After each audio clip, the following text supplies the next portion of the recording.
I'm going back for this disgusting beer because I opened it. I have to drink it now. You made your bed, now lie down in it. I'm just entertaining myself with information. It's so bad. What? It doesn't taste like an IPA, and it doesn't taste like orange anything. It's just a fucking crappy... That's from California. That explains it all.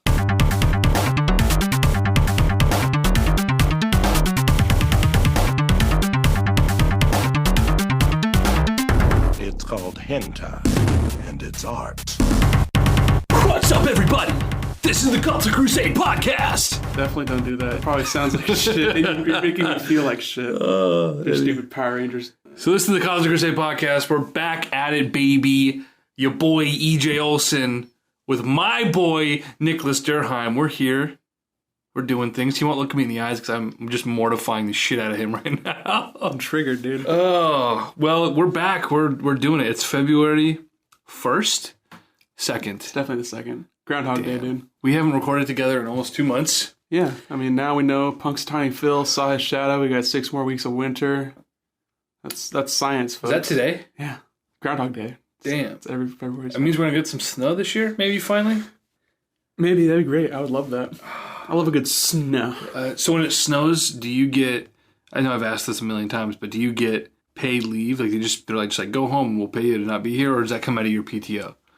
It depends. Okay. If the company is actually closed, then I'm paid not to be there. Nice. But if it's like an elected thing where, yeah, you can come in and you'll be doing grunt work like sweeping floors, then I have to actually take PTO.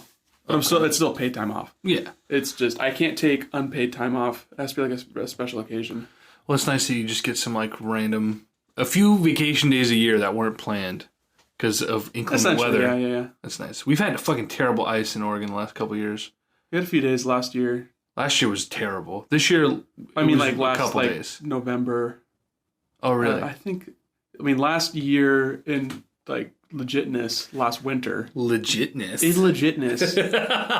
Because there was that ice storm, and then it snowed, and then it froze over on top of it, and that was awful. Egregious. It ruined the roads. It took them until this winter, to actually start working on them again, and it was awful.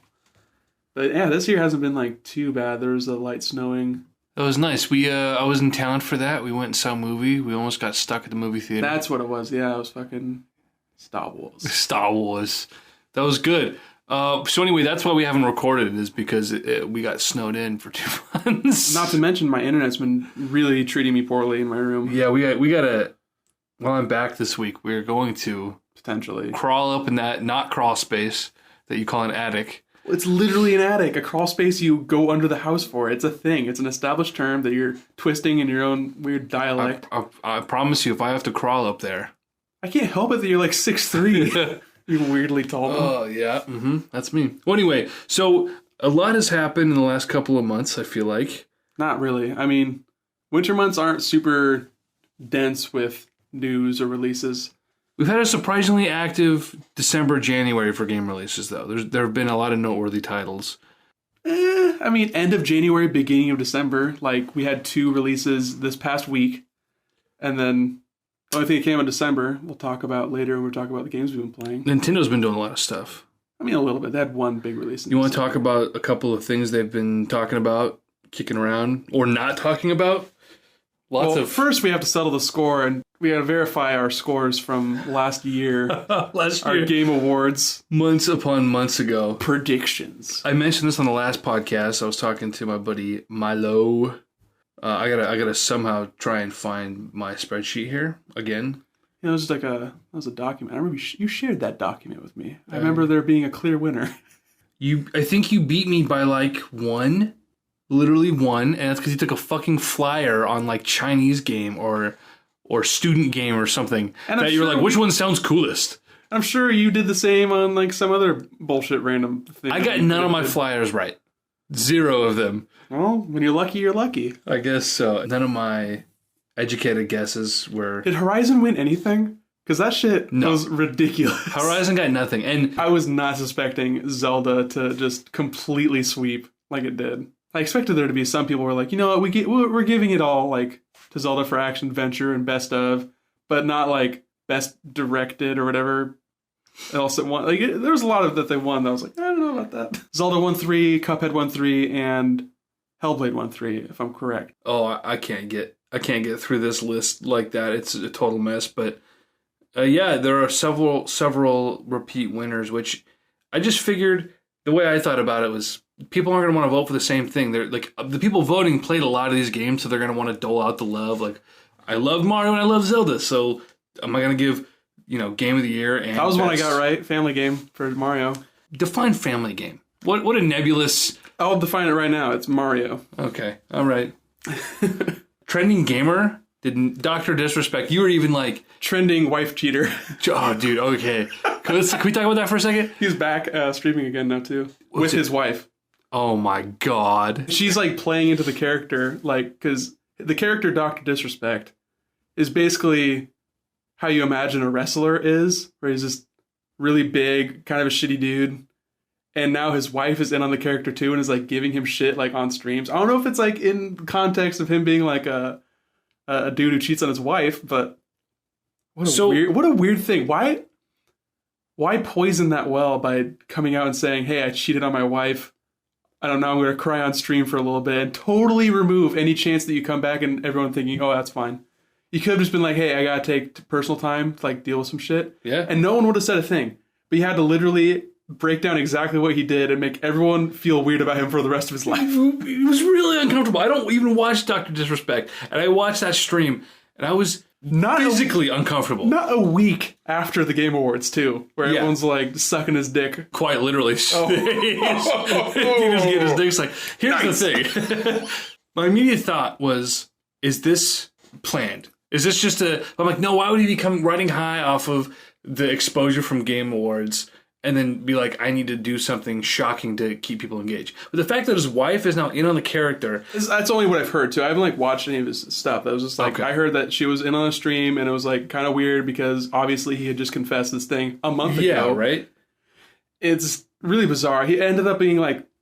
He had a deal with some game where he was going to be a streamer for it.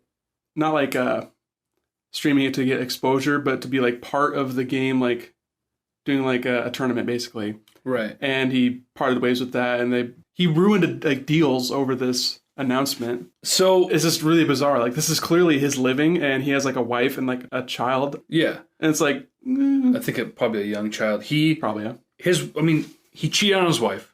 Who knows how that went down or what went down? Yeah, I mean, obviously, that's his shit. Right, it has no bearing on him. As but he made it everyone's shit by streaming it, by uncomfortably breaking down, and it wasn't just like I'm crying. Dude, YouTube, it's like YouTube confessions. Like, I'm sorry, YouTube. It's like it just. Who the fuck are you talking to? Like, it's just so weird. My followers. Fuck you. My followers. I owe it to them. Like, yeah, you do, but like, you don't owe it to us to talk about this. I don't care. Here's the situation. There's a million other streamers. His wife made him do it. Obviously. His wife looked at him in the eyes and said, how dare you? You go tell every one of your 2 million followers or what the fuck ever exactly what you did. It's so dumb, though. It's like if you cheat on your wife and then your wife made it put you in at your LinkedIn profile and your resume that you're a wife cheater.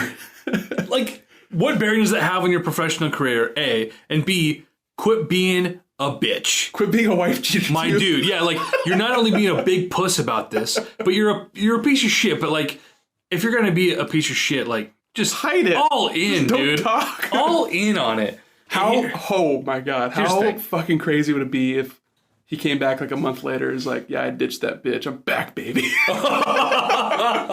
Just really embrace it. Dr. Disrespect is disrespected. Back. I'm like, you know what? On the other hand, good for her. She's like, the dog shit on the fucking floor a few times. Rub his face. Rub your fuck. Yeah, exactly. That's exactly it. So good weird. for her. It's separating the person who I don't give a shit about from the entertainer who I also don't give a shit about. But like as a person, I'm like, good.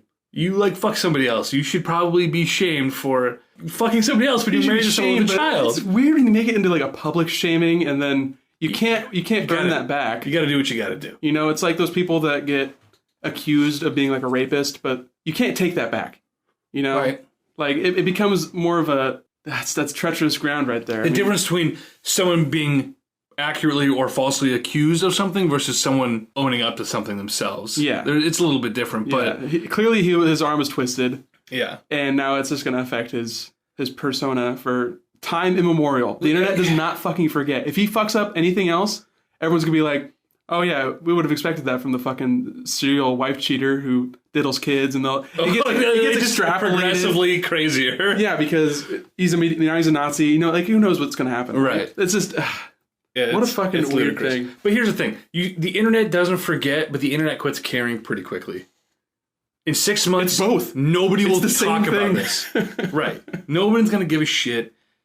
And if something does happen, you're right. They'll bring it back up. And, of course, Dr. Disrespect, fucking 19-year-olds at video game conventions, what a loser. But realistically, it probably didn't have much of an effect on his career. He's still probably rolling in the cash. Fuck that guy. It's just weird shit, man. Anyway, Game Awards, Dr. Disrespect. That was really, his interview was really awkward. One thing that I do want to say about the Game Awards, even though it was interesting that he went and like did the interview like in his character because that's what people expected. I thought that made sense. He didn't nail his character. You could tell how shaken he was by being here, being in front of the crowd. That makes a lot of sense. Sure, that's why it takes a lot of gumption and cojones to be in a crowd that big and not be like faltered a little bit. Especially when he's literally so used to just being on camera. And yeah, sure, he's got thousands and thousands of people that he interacts with on Twitch, whatever, daily, but it's different. A group of people, like actually being surrounded by lights and like a whole production. Right. That's why he should have not been in character, because it just struck me as like, if I am seeing this guy for the first time... probably would have been easier to character than... But it wasn't, he did not sell himself. Okay. I saw it and I was like, this is one of the few cringy parts of the night. The only two moments that stood out to me were the EA guy, who was funny for a minute, but then got just fuck the Oscars, fuck that guy. Oh, that guy, yeah, he was pretty funny. It was cringy, dude. No, that's him. I mean, that's how he was at E3. I didn't see anything from E3. He's just this. He's what? Like, is he Dutch? Is he French? I don't know. He's some sort of Europe, and he's just this very eccentric filmmaker that decided to get into video games, and like that shows. He's just an eccentric European. He's a failed filmmaker, and now he's making cutscenes for video games. Is he the one who did the two brother game? The two brothers. The two brothers. Tale of Two Brothers. Yeah. I think it's Brothers Tale of Two Sons, which I played a demo of. I was like, whatever. That was an XBLA game. But the game is A Way Out. A Way Out, right. Looked really interesting when I first saw the trailer. After seeing a full expanded trailer with like narrative stuff, I'm like, this strikes me as something that someone excruciatingly foreign comes in and says, we're going to make American game. And like they took all these crappy tropes and put them into this generic... I died watching some of the dialogue in that trailer. It's been so long now, I wish I could just pop out a quote out of my ass, but like I was the which trailer? For the A Way Out. Okay. I was excited about this. The premise and the gimmick of it's mandatory. I was never excited. I was like, oh, that's kind of interesting. Yeah. I would still be interested in checking it out because something cool that they've come out and said is that you buy it once, and then if I bought it, then we could both play it, even if you weren't in the same room. Really? Yeah, like if I bought it on PC, you could just log in on PC, we could share play like DS style. That is cool. So I mean that sows goodwill in and of itself. Right. I'm kind of intrigued by that. Speaking of that A Way Out guy, did you pay attention to any of the games that were shown trailers at Game Awards? I did. I had a whole list, but that was so fucking long ago. There's a couple that were pretty cool. I don't remember shit, man. I don't really remember what was actually shown. I remember one was a game, it was a Vanishing of Ethan Carter guys. They're doing like a first-person shooter. It was kind of cool. It looked like a mixture of like Doom, but with some fantasy elements, called Witchfire. It's a cool name too, Witchfire. Witchfire. Fire with a Y. Hell oh, that's how you know it's legit. That's some fucking lit emoji Witchfire, you know what I'm saying? I remember the trailer, and we're terrible at our jobs here, guys. But and the Death Stranding 8-minute trailer. Can I be honest with you? 30 seconds into that trailer, I got up, got in the shower, turned it up, but got in the shower and just listened to it. And I was like, I don't care what I'm missing right now. It's been 8 minutes. I've been in the fucking shower, and it's like I got out of the shower. I'm like, it's still going. Like, what in the world could they possibly shown from a game that's been in development for 3 months? I mean, it's interesting. I wonder what the scope of the game is going to be, because that hasn't really been touched upon. we're used to Kojima being working on Metal Gear Solid games, which are fairly big. They're AAA. They're Right. Konami. You know, they made money on those games. They were tentpole releases. But who knows how much money this game is being given, how long the development cycle is going to be. Yeah. People are expecting like, oh, it's going to be an open world third-person action game that we're used to from first-party Sony. But like, who knows? This might not be Horizon Zero Dawn. It might be Brothers Tale of Two Sons. I doubt it. That's the thing is... It could be. Kojima only makes music videos for these fucking trailers. So there's no reason for us to have any idea of what the gameplay is going to be. Yeah. It's all mood pieces, which is like really cool. I like the idea of this, I don't know, it's like post-apocalyptic with like aliens that aren't aliens, but like future evolution of man. He's carrying a baby that's a battery, and there's these crazy interdimensional beings and shit. I mean, that's kind of cool. I'm into that sci-fi stuff. I don't know, man. You like sci-fi? Kojima is pulling a George Lucas. He has no fucking clue where this is going. He's just putting things that he thinks are cool into being, and he's like, we'll see. I just think that's... We'll fucking see. I think you're just projecting a lot. Maybe. I have no interest. I want to judge the product, but from the trailer, I thought it was a cool trailer. I'm not going to judge the product by the trailer. It's also weird, though, that every major gaming event now, we have a Death Stranding hype moment. No, the game is 5 years out. There was once at E3, and then it was twice at Game Awards because Kojima loves Jeff Keighley. But they're BFFs. If I had a gaming awards show, and you were working on a game, you would probably want to show that game at my Game Awards show. It's because just weird. You and me were tight. Sure, but it's just weird. It's same with The Last of Us. Although the more I see from Last of Us, the more I'm convinced that it could possibly drop next year. But I was thinking 2019. Yeah, but that makes sense. They've probably been working on it since Uncharted 4 came out. Yeah, probably before that. Really, Naughty Dog has 2 teams. I would be shocked. We'll have a small team working on like pre-production stuff, and then switch the big team over and let the small team work on Lost Legacy. That makes sense. Naughty Dog's not a small studio. There's over 100 people working there. When they announced the game, I was like, this game will be out in 2020 or later. You know, how long did it take to develop the first one? Of course, different time. And I think 5 years was the first one. It was 2012. You think that those games at a certain point, I mean, they're very linear. They're kind of cookie cutter at this point. Naughty Dog should be able to pump those out in 2 years, right? Those games are asset heavy. Like they're doing a lot of mocap, a lot of... I'm sure they got slowed down a bit by that strike too, because all their voice actors are part of that union. So let me ask though, the SAG-AFTRA. When you're doing mocap, that's performance capture. That's part of the does union that stuff. fall under the okay?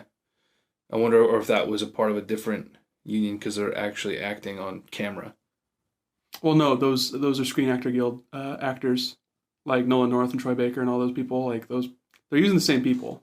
Right, but the union was specifically for voice actors. It wasn't... No. Wasn't anybody that's part of SAG-AFTRA, which is the Screen Actors Guild Association, whatever the rest of it is. Oh, really? Yeah, it's just... Well, what the fuck do I know? It's just the big union. It's what Hollywood, all those dudes and ladies are in. All them dudes and ladies. Don't forget the ladies, Nick. I could never forget the ladies. Plenty of ladies in Hollywood. So anyway, yeah, Game Awards, the cringy moments were cringy, but I thought this year was the first year that it really felt like the product they promised was delivered. I think last year was... It's kind of just been moving forward to this point. Yeah, last year was cool. I had some good moments, but this year was almost consistently hype moment after hype moment. They had some good trailers. I only felt awkward, like I said, during the EA guy. Dr. Disrespect got up there, and that he just threw me out of whack. The other one was the story about the old Atari programmer. Oh, Carol Shaw. Her story was awesome. I loved. I think I tuned in like right after that. After seeing her story, I said, well, "Oh, that's awesome. That's great." It was a feel good moment. A little choked up in the back of the throat. The music swells, right? And she gets on stage, and she has no fucking clue where she's at, what she's doing. And she goes on dementia. She goes on a 12-minute rant about, and you could tell everyone in that room was uncomfortable, or that auditorium. It was, and I was just like, so I muted it halfway through. I just muted it, and then I kept checking, and she was still there. And I was like, what could she possibly be talking about? You know? I don't know. Yeah, it's funny. I mean, how old is that lady? She's probably like 70, right? At least 60s. Do I have to look this up? Because Atari was... Don't look it up. It's gonna sound like shit. You goddamn typing on the same. Yeah. Heads up right now. Use your phone. Heads up right now. We're recording on one mic and a janky setup. We're in the same room. In the same room for once. Right. And it's not ideal. So the only thing else I remember from Game Awards, because this is thrilling, just us trying to remember what happened. Right. Bayonetta 3 being announced. Thought that was kind of cool. That was a cool little moment. Oh, right. I forgot. Reggie was there. Yeah. And the one more thing was Bayonetta 3. I can't remember what the other... It was everything else was like, oh, we're so happy about Mario being a good game, and everyone really loves Zelda, and that's really great. They did Bayonetta combo pack, and then but wait. And it was kind of an awkward moment with Reggie where he's like, but Jeff, I didn't come here just to... but I have to say the thing that everyone wants me to say. One more thing.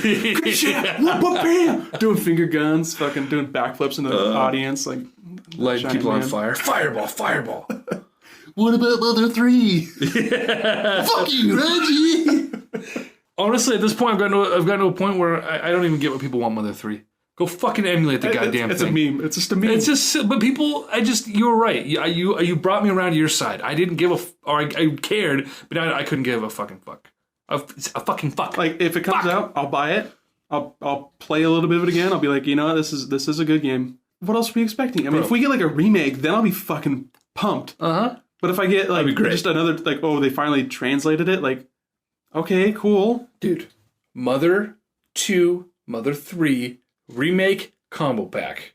Well, I mean, Game Boy Advance had 1 and 2 on one cartridge.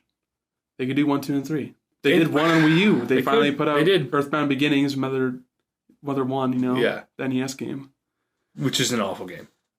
I mean, it's as good as any NES RPG.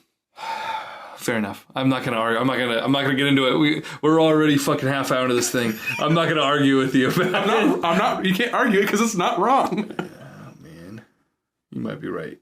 Zelda RPG is the original Zelda an RPG. Every Zelda's an RPG. Whoa, controversial. I'm sure one of our regular listeners is gonna have a bone to pick with you. Whatever. Fuck it. Shouts out. Y'all can suck my dick. Yeah. All right. So Game Awards, I'm over it. I want to move on. We got other cool things to talk about. But I won the Game Awards. So you did. Saying. It was 14-12. It was 14-12. It's 15-13. I think I updated the numbers.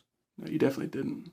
Maybe I didn't. Is it 15-13? It's 15-13. Okay. Yeah. See, so he listened to the last podcast, guys. PUBG for multiplayer. We both got. Yeah. Which was a given. Yeah. That's I do want to go some of the random ones here that I'm actually shocked.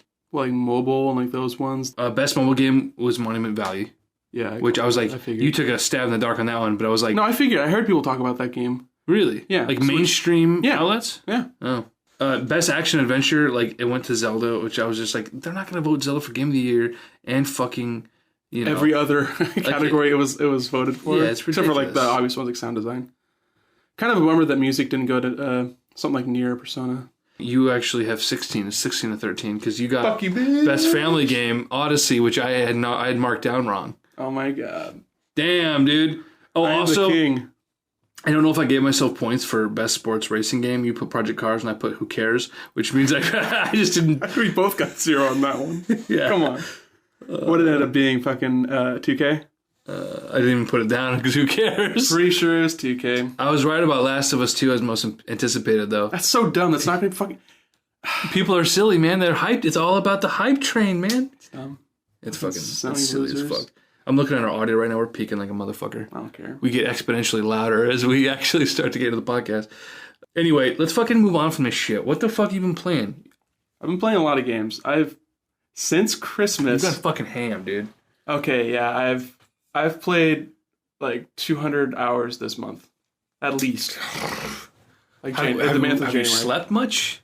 Yeah, I mean that's have you taken days off of work? Yes, at least one. No, two days in January. You did. You got sick. You had a little bout with the malaise. Well, no, I had a bout with the shits that I didn't want to go to work and shit my pants. Okay, all right.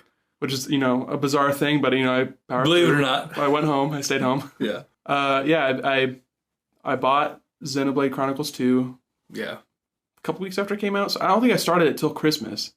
I remember I was like early on in the game. Nat was over. He had his puppy over. And I had the puppy sleeping on my lap while I'm playing a JRPG. And just sitting in the living room. Dude, that was a heartwarming moment. Did take you back there? I've pumped 130 hours into Xenoblade Chronicles 2. Have you beaten it yet? I've avoided beating it. I've gotten to the final boss. And I went up to like the room that it's in. It's like, hey, this is the final boss. Are you sure you want to fight the final boss? And you have to like go through like 2 dialogue options to be like, yes, I do. I totally mean it. I was like, yeah, I'm going to spend some time and try to unlock some rare blades. Oh, gotta collect them all, baby. Yeah, kind of. So I've just been. There's a lot of stuff you can do in that game, and it was scratching the hell out of an itch that I was having over just like it's cold outside. I just want to play something a little bit mind-numbing, a little just bit like, this is just nice. This is just a nice game to play. Sure. So I spent a lot of time playing that. And it was good. It's a good little Probably not a game loop. for me, huh? Probably not. I don't know. It would be interesting to see how Seems you obtuse in its systems.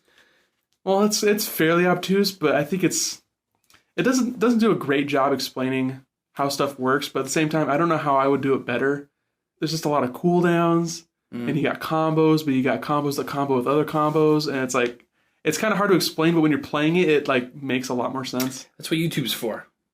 Who needs a game manual when you have YouTube? Yeah, I guess, but like even during the tutorial, I don't know. This is the thing. You might like it. You probably wouldn't. It's anime as all hell. I don't mind animes, but Big titty girls that are actually your weapons. waifus. Big old. I'm a Fire Emblem fan. Kajangas. I like waifus. I don't know. Maybe I'll let you borrow it. See how I feel. Well, I probably have higher priorities as far as games. Yeah, well. I've slowed down on purchasing games. I finally got into Horizon, which I picked up on Black Friday. Did I ever tell the story about accidentally... Three Horizons. I managed to have 3 copies of that fucking game. I saw your tweets about it, but I don't think you actually told it on a podcast. I think that was post our last recording. I think maybe it got mentioned, but yeah, I borrowed the game from a buddy back in April because I had purchased 2 extra Switches. This is when they're still scarce, right? And I bought 2 of them I found at Walmart, and I sold them to buddies at retail price. Just fuck scalpers. Yeah. I sold one to our buddy Trev, who's been on the pod, and then I sold one to my buddy Kevin, who in exchange for selling him a Switch at retail price, he let me borrow Horizon. I had another buddy who came over, played it for a few minutes, a few days rather. He played it on and off while I worked, and I just kind of checked it out. Absorbed it. Yeah, it was like, all right. Like I remember, Osmosis. I watched through the tutorial, and then up to the point where I don't want to spoil anything. I don't want to. You're not a little girl, but you've gone through a good portion of the game as an adult, and it's sort of the first major event in the game. Spoiler free here, because I need you to play this. Like an Act 2 kind of moment. It really sparked the narrative at large. It was the first major turning point there. So that happens, and that was the last I kind of watched. And it's when you get your Google Glass. You get your Google Glass right at the beginning as a little girl. Yeah. Your Nintendo Labo. Fucking nice. VR for life. So anyway, I saw... Anyway, yeah, it was cool, but I didn't have time to play it. And my buddy Kevin asked me for this fucking game back. I mean, yeah, you had time to play. You didn't prioritize. I had a lot of better things to do. That's totally fair. Kevin asked for it back when I finally saw him. I said, "Oh yeah, I totally forgot," because he lives 2 hours away from me, and so I was like, "Oh, when I'm back next, I'll bring it." Well, I came back for Thanksgiving, and I fucking forgot the game. So I went out on Black Friday and I bought the game for like $15 or whatever on Black Friday, and I texted him and said, "I got a game for you, bud," But I left it in my girlfriend's car, who then went back to where we live, 2 hours away from where I was at. And I was like, shit. So then the next week I came up and I forgot both copies of the game. So I went back out, and at full retail price at the time, whatever it was, I ended up buying 30 retail now. Yeah, about a third copy of the game. Anyway, got it back to him. So then I had 2 copies, returned 1, kept 1. It was all good. It all worked out. But at one point, I'm just sitting on 3 copies of this game that I've never played. Like, I know you're a collector, but that seems egregious. Yeah, right. Well, they were variants. One was just the OG, and one was the got the PAL cover. It's got right. No, it was best game. Best game of the year, whatever So anyway, I finally got to it, and I got addicted to this game, man. Like I played it in like 1 or 2 hour sessions, once in the morning, once at night. And I was like, all right, I'm liking the narrative. I'm liking the character well enough, even though I think her voice actor, Ayla's voice actor was all right. But I really love her as a character. I've heard a lot of people kind of, they make it sound like she phones it in a little bit. And just from everything I've seen of it, it just felt like, okay, so we've got your generic quippy main character. She's definitely pretty sardonic. Every character is Spider-Man, that kind of thing. Yeah, but not funny at all. Oh, I mean, it's funny in a dry way. So Doctor Strange, right? No, I mean she's just, you could tell this character has been through a lot and has the weight of the world resting on her shoulders, right? sounds like a protagonist. And she just takes it all in stride and is sort of a sarcastic, just, I'm fed up with this shit. What do you do? You know, I like the characterization, but the voice actor was very, not just melancholy, but just almost emotionless at times. Like, I just don't think was a very good voice actress. Like, you don't phone in a voice actress when you're probably making the money they're paying somebody for a AAA game that cost however much to develop, right? Like, I don't think it was phoned in. It just was, she was fine. But by the end of the game... She's well known for her very eccentric other voices she's done. Like, she was Tiny Tina in the Borderlands series. She was a character in Life is Strange. Huh. So it must have just been how she perceived the character and it just came across as just... Yeah, or like director, like how it's directed. Yeah. Who knows? I don't know. But the character she's really great. Aloy is awesome. Everything about the game, we don't have to get too much into it just because you haven't played it, and we can say this talk in a few months after you've beaten it. We'll review the game a year late. But it does open world right. It takes a lot of the sort of obnoxious aspects of open world games and just makes them really simple. The crafting system is just like, you craft everything in the game that you need, almost. I mean, you can buy stuff, but I crafted everything. I rarely bought anything.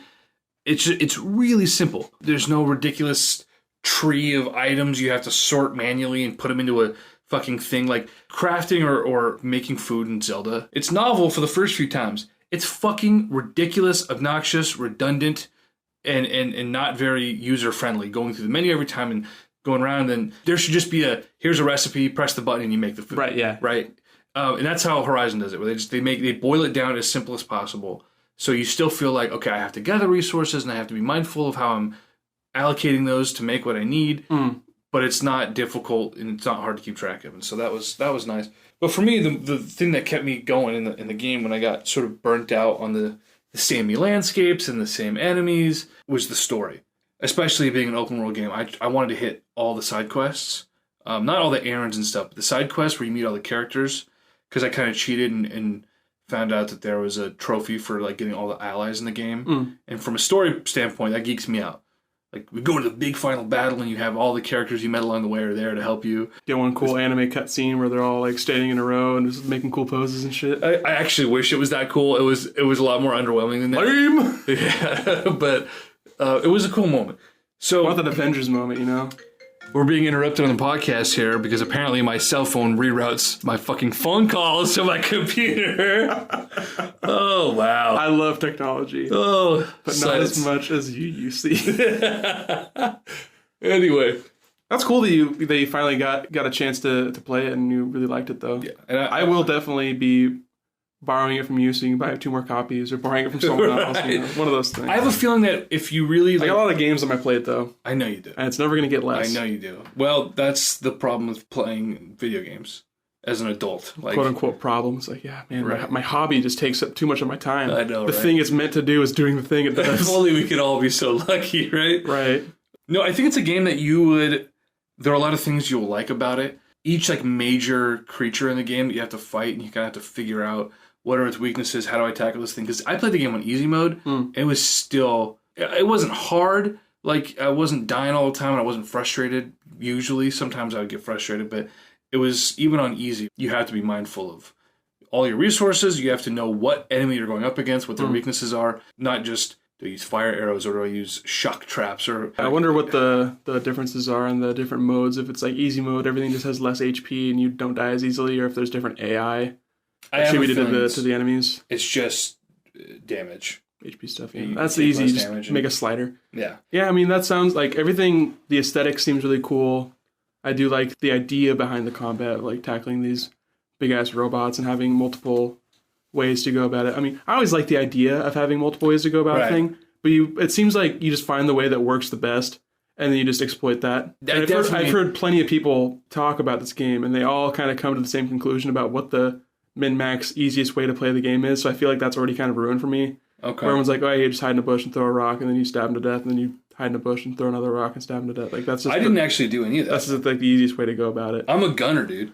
And at a certain point in the game, there's this armor you get, which makes you totally OP if you manage it properly.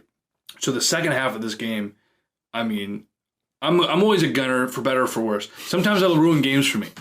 Like, you try to play Bloodborne or Dark Souls? Right, yeah. Oh, 100%. Bloodborne, I got like 3/4 of the way through that game with some buddies, and I enjoyed it for the most part, but it was never like, this game's hard. Like, the boss fights were never hard for me. Mm-hmm. It was just navigating the world and trying to avoid being killed by a million things if you were in the wrong area. Like, that was what it was annoying for me. Yeah, it's like the antithesis of like kind of how those games are set up. Right.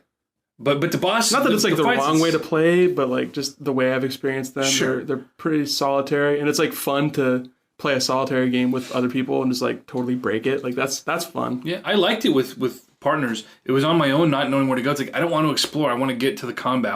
I love figure out how to fight this person. I like exploring. Yeah. They're just well designed, but I would be interested to check out Horizon, see how the combat feels and how the character control feels, because recently I picked up, well, not that recently, I guess it was like summer sale? I don't know. It was last year I bought Shadow of Mordor for like $1 on Steam.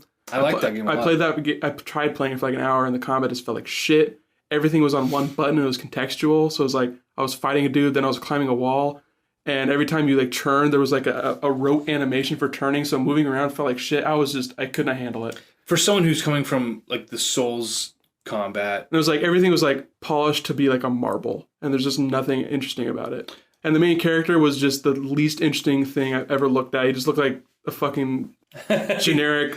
Yeah. Self-insert fanfic motherfucker in a Lord of the Rings world. I mean, it's essentially what it was. I liked it for what it was, and the Nemesis system was cool and running into these orcs again, but after a few hours of the game, it got really repetitive. And then it just became about sort of the mundane, like, oh, I want to collect all these things and find all these things, and I'll kill some orcs, and then the game's over. And, like, I would like that if I liked the combat, because the combat is your main, like, verb. It's the way you interact with the world. And I couldn't get into it. That's sort of I think that game was like the epitome of the Batman combat, where it's strike, dodge. Yeah, I think you might have a heavy and light attack in that game, but it's attack and dodge, and they're like relegated to the same. Maybe you have like a meter that you build up that you can do like a heavy attack eventually, but everything I was doing was mashing X, and I was just like, this is fucking bullshit. I hate this. I won't hold that against you. No, Horizon's a little bit less like that. Closer to like Witcher combat? Yeah, I think a little bit closer where you've got your heavy, your light, and you've got a ranged. And it sucks you don't have a built-in roll or dodge function. That's something you have to progress to. Mm-hmm. But once... Gotta learn how to roll. Yeah, but I neglected that skill tree until like the last quarter of the game. And when I finally unlocked it, I was like, I wish I would have known about this. This changes the way I'm playing this game. The way I do skill trees is I spend them all spread out. I try to figure out what I like. This way they do the skill tree is very specific skills that you unlock. And so like Is it unlocked by like you unlock things by doing the thing more? Is it like, oh, you get a better light attack if you light attack a lot? No. You get points. You get points each level, and then different quests will give you points to spend on your skill trees. Mm-hmm. And yeah, they're like the stealth skill tree has a bunch of cool stuff at the bottom, but I didn't want to play stealthy, so I didn't give a shit about anything prior. I just don't care, because I wanted better resources so I could just try to get better gear and armor and stuff. And then, oh gosh, what's the middle one now? Like attack stuff? It was, I think, yeah, it was all attack stuff. It must have been like ranged stuff. Melee combat ranged. Oh, God, see, I'm such a bad gamer. But yeah, no, I neglected all the stealth stuff because I just didn't care. Like, that's not fun for me, is sneaking around, and I didn't play Skyrim like that. I didn't play, Seems like that's another game that I always hear everyone's playing Stealth Archer is fucking Skyrim. Yeah, that's I get why. Especially in Skyrim, Stealth Archer is super OP. You're going to be playing that game for 100 hours anyway. You might as well kill everything. Yeah. Take your time. I've changed a little bit as the years have gone on, but I just want to get in there and fucking hack and slash some shit. Which is probably why I'm into things like the Dynasty Warriors games. I just want to fucking hack and slash some shit without context. Mm-hmm. That's fun. I feel powerful as fuck. Yeah, it's definitely a power fantasy kind of game. Yeah. I think coming off a game, though, you're playing Monster Hunter right now. Mm-hmm. You might, I don't know how the combat in that game is, but I feel like Horizon would probably be a step back for you as far as the intricacies of, and the complexities of a game like Monster Hunter. It's what you were talking about, the crafting. Immediately, I'm just like, man, I don't know if EJ's going to fucking want to handle this shit. Oh, shit. The crafting is intense. Mm-hmm. And there's a lot that they've done, probably. I mean, I haven't played Monster Hunter before, but I can look at it and I can see the things that they've changed. Yeah. I can tell, like, there's an auto-crafting thing. Oh, right. So, the gameplay loop, though, is one that I think might interest you. If it was procedurally generated, the gameplay loop would be similar to something like Rogue Legacy. Okay. Where I've heard people kind of compare it to Destiny and the way it does like the online kind of stuff. I'm not sure how that compares because I haven't played Destiny, but it's hard to explain. I'll try to kind of break down how I've been playing the game. Okay. So, you start out, I'm just doing single player stuff. So your first little mission is kind of just introducing you to the world and like some of the controls and stuff. You end up finding your way to your main hub area, and they give you a quest. And you go to the quest board and you post a quest.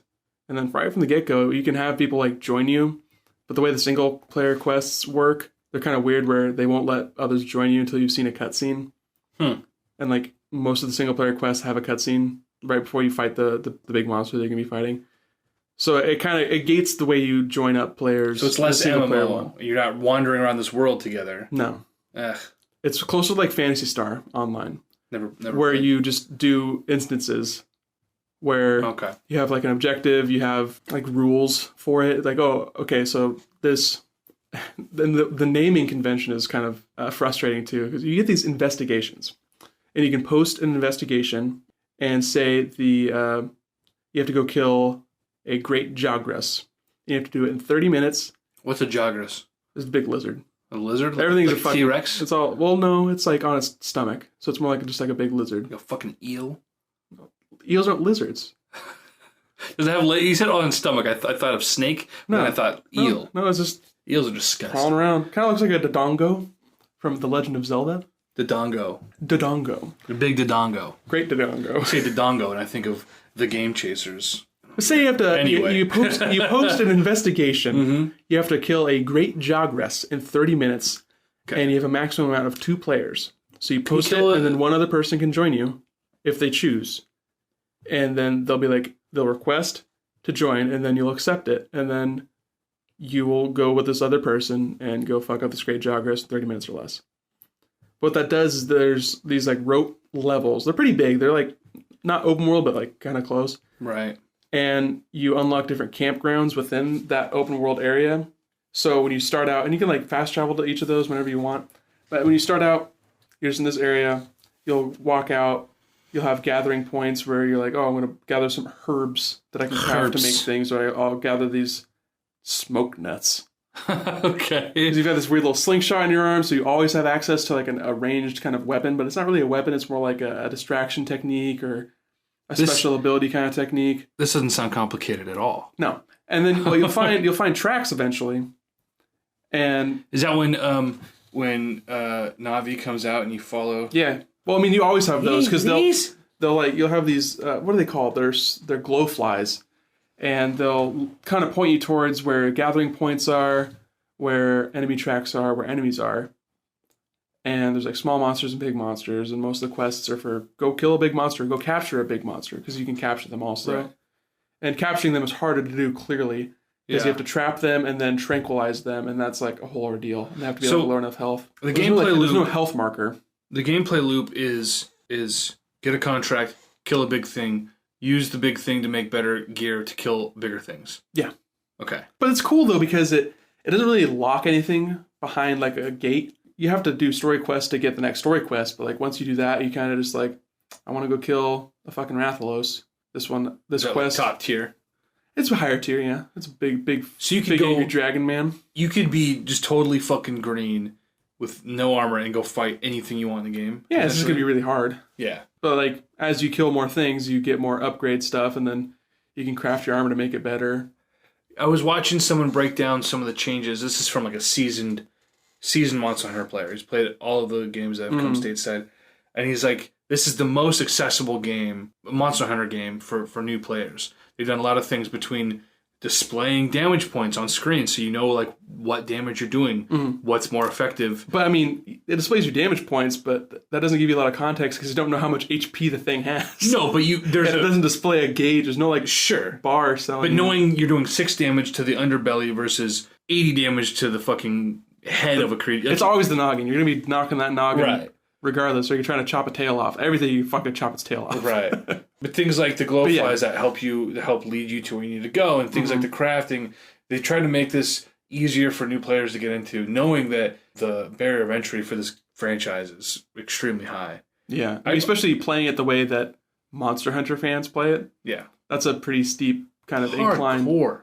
But it's like, I don't know, like if you take it just at face value, you don't have to really interact with the crazy intensive crafting systems. If you don't really want to, you kind of just, like I chose a weapon and I haven't really deviated from that weapon. If I wanted to, I could go ham and try to like upgrade 10 different weapons. But I mean, that's not the play style I'm going for. I'm putting in like a few hours or a few days. Like if I really want to play all the Safe Andrews on, but hey, well, let's kill some monsters and then we'll just hang out, kill some monsters, and like that's just cool. It's just a cool game to play with someone else. When I first saw it, I was really intrigued by it, and it's gorgeous. It is really. It looks wonderful. What we got into it one night over. I said Monster Hunter is just Dark Souls with dinosaurs. Oh my god, yeah, and that's like such a meme. People fucking hate that comparison. There's not really much to compare there. I've heard it's nothing like Dark Souls. After I saw it, and my first thought was. You fight a big thing. That's like Dark Souls. Is it like Shadow of the Colossus? Is Dark Souls Shadow of the Colossus? Is Dark Souls? Is it Mario? Like that's you're moving around in a world. I mean, it's just like Mario. It's just there's no comparison there. I don't know enough about either game, but looking at the beta gameplay, I just said this looks like tropical Dark Souls to me. And then I looked it up to be like, okay, confirmation bias. I need some ammunition here because I'm getting dunked on by these motherfuckers for drawing this comparison. And every comparison they use that positively enforces your thought gets dunked on by everybody else too. There's a lot of... You're going to find some Polygon articles. There's a lot of rhetoric out there, bro. Articles. There's a lot of back and forth about this is basically just fucking a Souls game with dinosaurs. There are obviously differences. Skyrim is just Dark Souls. You're leveling up, aren't you? I mean, if you There's magic and there's swords. It's going to get really reductive. It's like the same Dark thing. Souls is basically just an open world game, but really hard. You're just going around looking for things and then define an open world. God. Define what is. Okay, we don't need to go down that fucking rabbit hole. But no, like drink for that. Like the weapons, there's 14 weapon types and they're available from the get-go, and as you progress through the game you unlock, like that's like the one thing is they kind of gate your progress in that until you've beaten the game you don't get the full weapon tree, right? But you have to have certain monster parts to upgrade to certain weapon trees anyway, because it branches out like a motherfucker. Yeah. So you can't really upgrade to those ones anyway. So that makes kind of sense. The 14 weapons, though, there's a very wide variety, and they're very, very different. Is this... Like, you can play a gunner. You can literally play with a machine gun, basically. Oh, literally a gunner. Literally a gunner. Right. There's like 3 different range weapons. There's that. There's like a bow. There's like a crossbow. If you can have a machine gun, why the fuck would you use a crossbow? Well, I can't remember if it's actually a crossbow, but like there's... Everything has its pros and cons. Everything has its like extremely specific attack types, and like some of them have meters, some of them don't. There's combos that certain like it's very, very, very different. Yeah, it's like a fighting game, but you're fighting a monster with 3 other people. I want to try your copy out. I was at Best Buy today with little man buying him a little game or 2, you know, and I was like, I'm gonna buy myself something. I ended up picking up Dragon Ball FighterZ, which I played the beta for. We can get into that later. But part of me really wants the Monster Hunter experience, and I want to play it with you and Dre and whoever else has it. But now that I'm hearing more about it, I'm like, I need to play it to see. Yeah, it's because that's the thing. I don't know. I feel like there's a lot there that you would really latch onto, but at the same time, I know how easily, well, not easily, but I know how frustrated you can get. Mm-hmm. It seems like intentionally difficult to get into. Yeah. But at the same time, Japanese game. But at the same time, it's only gotten easier, and that's not fair. Mario's fucking not hard to get into. That's Japanese as hell. Okay. But anyway. All right. It's being very racist of you. I wish you wouldn't. Oh, wow. Okay. All right. But it's like, moving on. Clearly, it's gotten less and less obtuse. Yeah. Like, for instance, in this game, your weapon loses its sharpness. Right. So eventually, it'll tell you when it's not sharp. And eventually you're going to have to like run and hide from the monster, or if it runs and hides, you spend your time, sharpening a weapon. So you have a whetstone that you use, and you have to sheath your sword to go and then sharpen it. But in previous titles, that was a usable thing. You had to go find stones to sharpen your weapon with. Okay. But now you've got an infinite use one. Yeah. So that's like little a thing, things. Little things like that. Yeah. But that's not a little thing. That's a kind of a big thing. Yeah. You're just like, well, my weapon's dull, but I don't have a stone to sharpen it. How fucking pissed would you be if you're in that situation? Well, you're doing no damage, your shit's gonna break. Monster Hunter on the remake, or not the remake, but the polished version of a port of the HD port on the Wii U. Yeah. And it was like every time you had to heal, you're like whipping it, you have to make a fucking fire and like cook some meat over it's like Well, that's how you regain your stamina. Was it the stamina? Yeah, it was just like there was a lot of obnoxious stuff. And I played that game for a few hours, fought a few small creatures. I felt like the game had no direction. I was like, all right, I get the loop. Like, okay, I kill things, I get better, I kill bigger things. But I'm like, there's no incentive here, I guess. This one feels a little bit more directed. I mean, it definitely is pretty hands-off, especially with... Because like I said earlier, where you can go on an investigation and it gives you a goal. You can also just go on an expedition where you're just in that area and things will be happening and there'll be like big monsters around, but you don't have like a goal. So you can just do whatever the fuck you want. You can go fishing. You can be like, okay, I need to mine more ore so I can upgrade this tree in my weapons. So I'm just going to go look for mining spots and just fucking do that for however long I want to. I think the thing that made me want to try this game were the MMO aspects. And now hearing that it's less like that. There is like an area where you can go to because... Especially with how like the online works, you know how I mentioned where you can post a quest and then people can join you? Yeah. They can join you initially from... There's a 16-person lobby that you join when you start up the game. Okay. And those are the people that you interact with like on that level, where you post a quest and they can join. Or you can shoot an SOS flare, which then makes it available to everyone who's playing. Okay. And they have to search for that specifically from their quest board. How does it work with... like? Say you have 4 players in the same group who all need, like in typical MMOs, each person would have to slay the creature to get credit for that quest. Is it like that where each person, whoever took on the quest and then 3 other people join them, will those other 3 people complete that same quest if they join somebody else who had the priority? So the thing is, you get the same quest rewards. Okay. It divvies out the money between you based on how many are there and how many deaths have occurred and that kind of stuff. But the quest rewards themselves, like the physical rewards, are the same split amongst everybody. Okay. And like each person is carving the dead animal afterwards. So like that's dependent on... Because you get your own like buffs. There's different gear you can get that gives you a better chance of carving better stuff. You know, like obviously there's just millions and millions of systems, but they all interact on an individual basis. It's not like being divvied out evenly or... And the thing is with like the quests is like when you're doing investigations, when you put them on your investigations board and like sign up for them, there's a limited amount that you can do it. Yeah. So generally you'd be like, okay, so this one is a really hard one. It has really hard like restrictions. I have to do it in like 30 minutes. I can only die once. Those kind of things.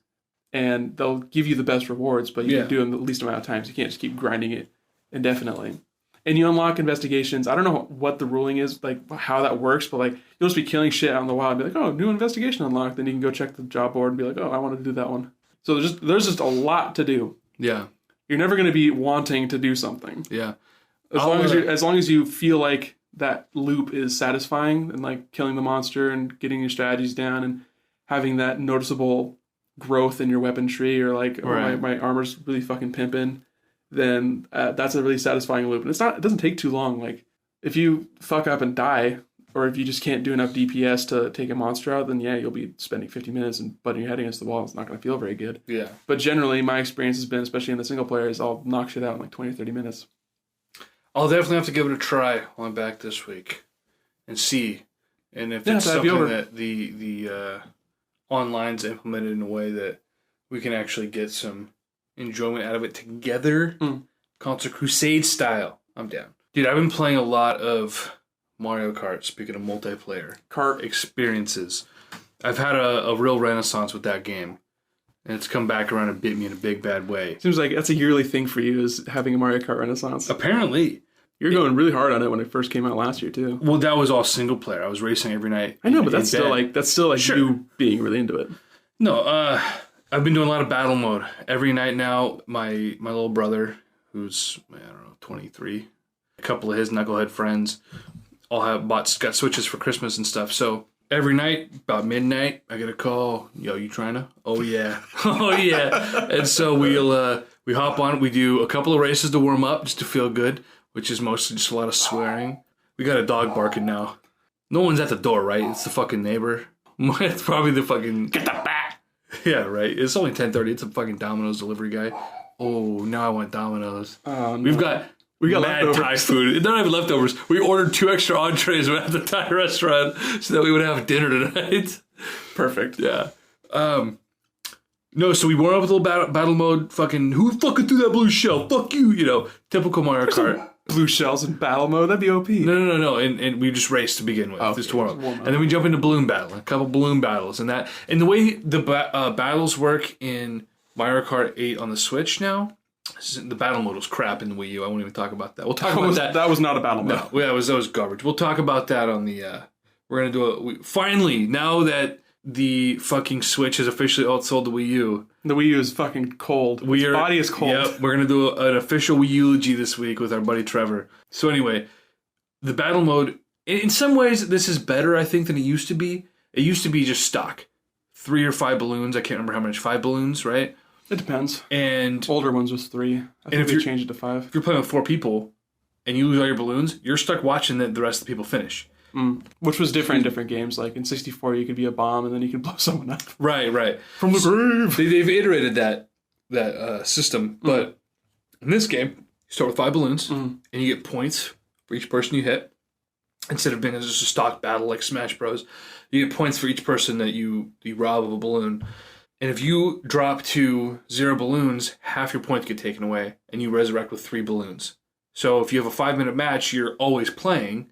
So then it becomes more about managing, like, okay, I've got 2 balloons, so let me now change the way I'm playing. I have to go hide in a corner and try to snipe people instead of running around the circle because, you know, if I say you have 11 points, you don't want to get knocked down to 5. You don't, yeah. And a round's down, which sucks, which really fucking bites. Like, so it totally adds another element into the game of trying to, like, sometimes you'll have, like I said, 13, 15, 19 points, and then you just have a bad minute.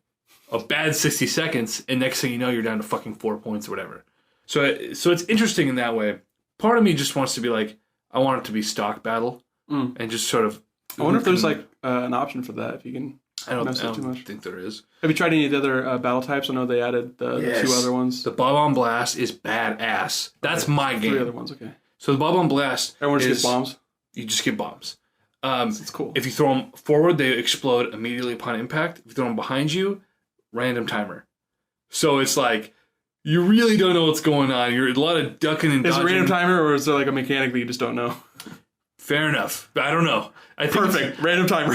To me, it seems like random. Like, sometimes you'll throw a bomb back, it'll explode in 3 seconds. Sometimes you'll throw a bomb back, and then like 15 seconds later, you're on the other side of the map, and then it's like, oh, you got so-and-so. And I'm like, what? I just didn't know if you could like drag it behind you and let it cook or something. Oh, I wonder if you drag it, it takes longer to explode. Maybe. I'll have to look it up. Now you gotta look it up. Now you're gonna have mad skills. Yeah, you're just gonna fuck up Cody and Andrew. I already am like, that's my game. Like, they whoop my ass in battle mode because they're cocksuckers. They usually do team mode, and then they put me on the fucking team with the computers, and then they just whoop my ass. It's bullshit. Man. That's payback from you being an older brother for your entire life. Yeah, right? No, but now, but the Bob-on Blast is awesome. Do you play the Shine Steel? I've never done that. No. Or what's the one they call like Roundup something? Oh the Renegade Roundup. Yeah. No, that's a fun game mode. We play it occasionally. It's Cops and Robbers. Yeah. We play that every couple days. We'll play around. Mm-hmm. So if you're the cops, you have a piranha plant on your head, and you have to get next to the person to grab them. And if you capture an enemy, they get put in a floating jail cell, and you have to capture everybody. But underneath each floating jail cell, there's a fucking switch. And if you drive over the switch, you free everybody in the jail. So it's trying to capture everybody, but also watch the jails. There are 3 per level. You're gonna have to that probably only really work well with like a lot of people playing, right? Yeah.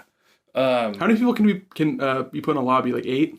I actually don't know. We've never had more than like 4 or 5. Try to push. But we always play with that hard comm, baby. Hard comm. Yeah, that's been fun. The running around is fine, but again, it's always lopsided because there's either 3 or 5 of us, and it's always just like someone's getting screwed. Yeah, it's probably random teams for who's cops and who's robbers too. Yeah, so I put a lot of time in Splatoon, but I've been playing a ton of Rocket League again. Of course, I mean that's your old standby. We need to get all the boys in on some fucking battle mode. Like, that's the one thing that if you would have asked me years and years ago, if you would have told me about the Switch and the possibility that this console would open up for us, battle mode with the boys, that's the fucking dream growing up. The only bummer about that is still kind of weird how it works with like the ad hoc play, and ideally you'd be able to put as many people on one Switch as you wanted. Right. You could do like 4 players split screen on the TV, and then like 3 other people playing on handheld, and those are all people that would be able to play together. But you still can't do that. It's still like really weird about that. Switch. I don't think you can even do 2. I think you can do 1. do online. You can do split screen and then do online play. Maybe with friends. Maybe, who knows? Because I know there's literally no way to know. We'll never know. We'll never know. Let's put this to rest. Let's move on to the next topic. Perfect. Something I want to talk about DBZ, but I don't really need to. I played the beta. I bought the game today, so I'm gonna play it, and then we'll end up probably having our buddy Max on, who's the fucking fighting game guru. He'll come on and playing that for the last week, yeah. Right. He'll come on and yap about it. We won't know what the fuck he's talking about, but somebody listening will. Well, you'll at least be able to talk to him about like how he feels about the story mode. Because I've heard various things about how people are taking to that. I've heard that the story mode's actually really fun, but except for it all comes with the promise of unlocks, and so people just kind of get irritated with like they quit enjoying the story and they're focusing more on like I want to unlock these characters, right? And so it sort of detracts from what would otherwise be a really engaging story mode. I don't know. I don't necessarily. Which I mean, when you really boil it down, who fucking cares? This is a fighting game. Like you're playing it to fight. Spend the $5 and buy the ideally, character. you're fighting a person that you're sitting next to, but if you really have to, you play online. Like, sure. Whatever. If it's got good netcode, then fucking who cares? Yeah. The beta was fine. I actually had no lag, and the game's actually connected to. I had 0 lag, but it's nice in this game. You can maybe this is this way with other fighting games, but you can connect to. I hope so. You can choose what level of connectivity your opponent has. Oh yeah, that's a pretty basic feature in a lot of fighting games. I haven't played a fighting game like seriously since Marvel vs. Capcom 2.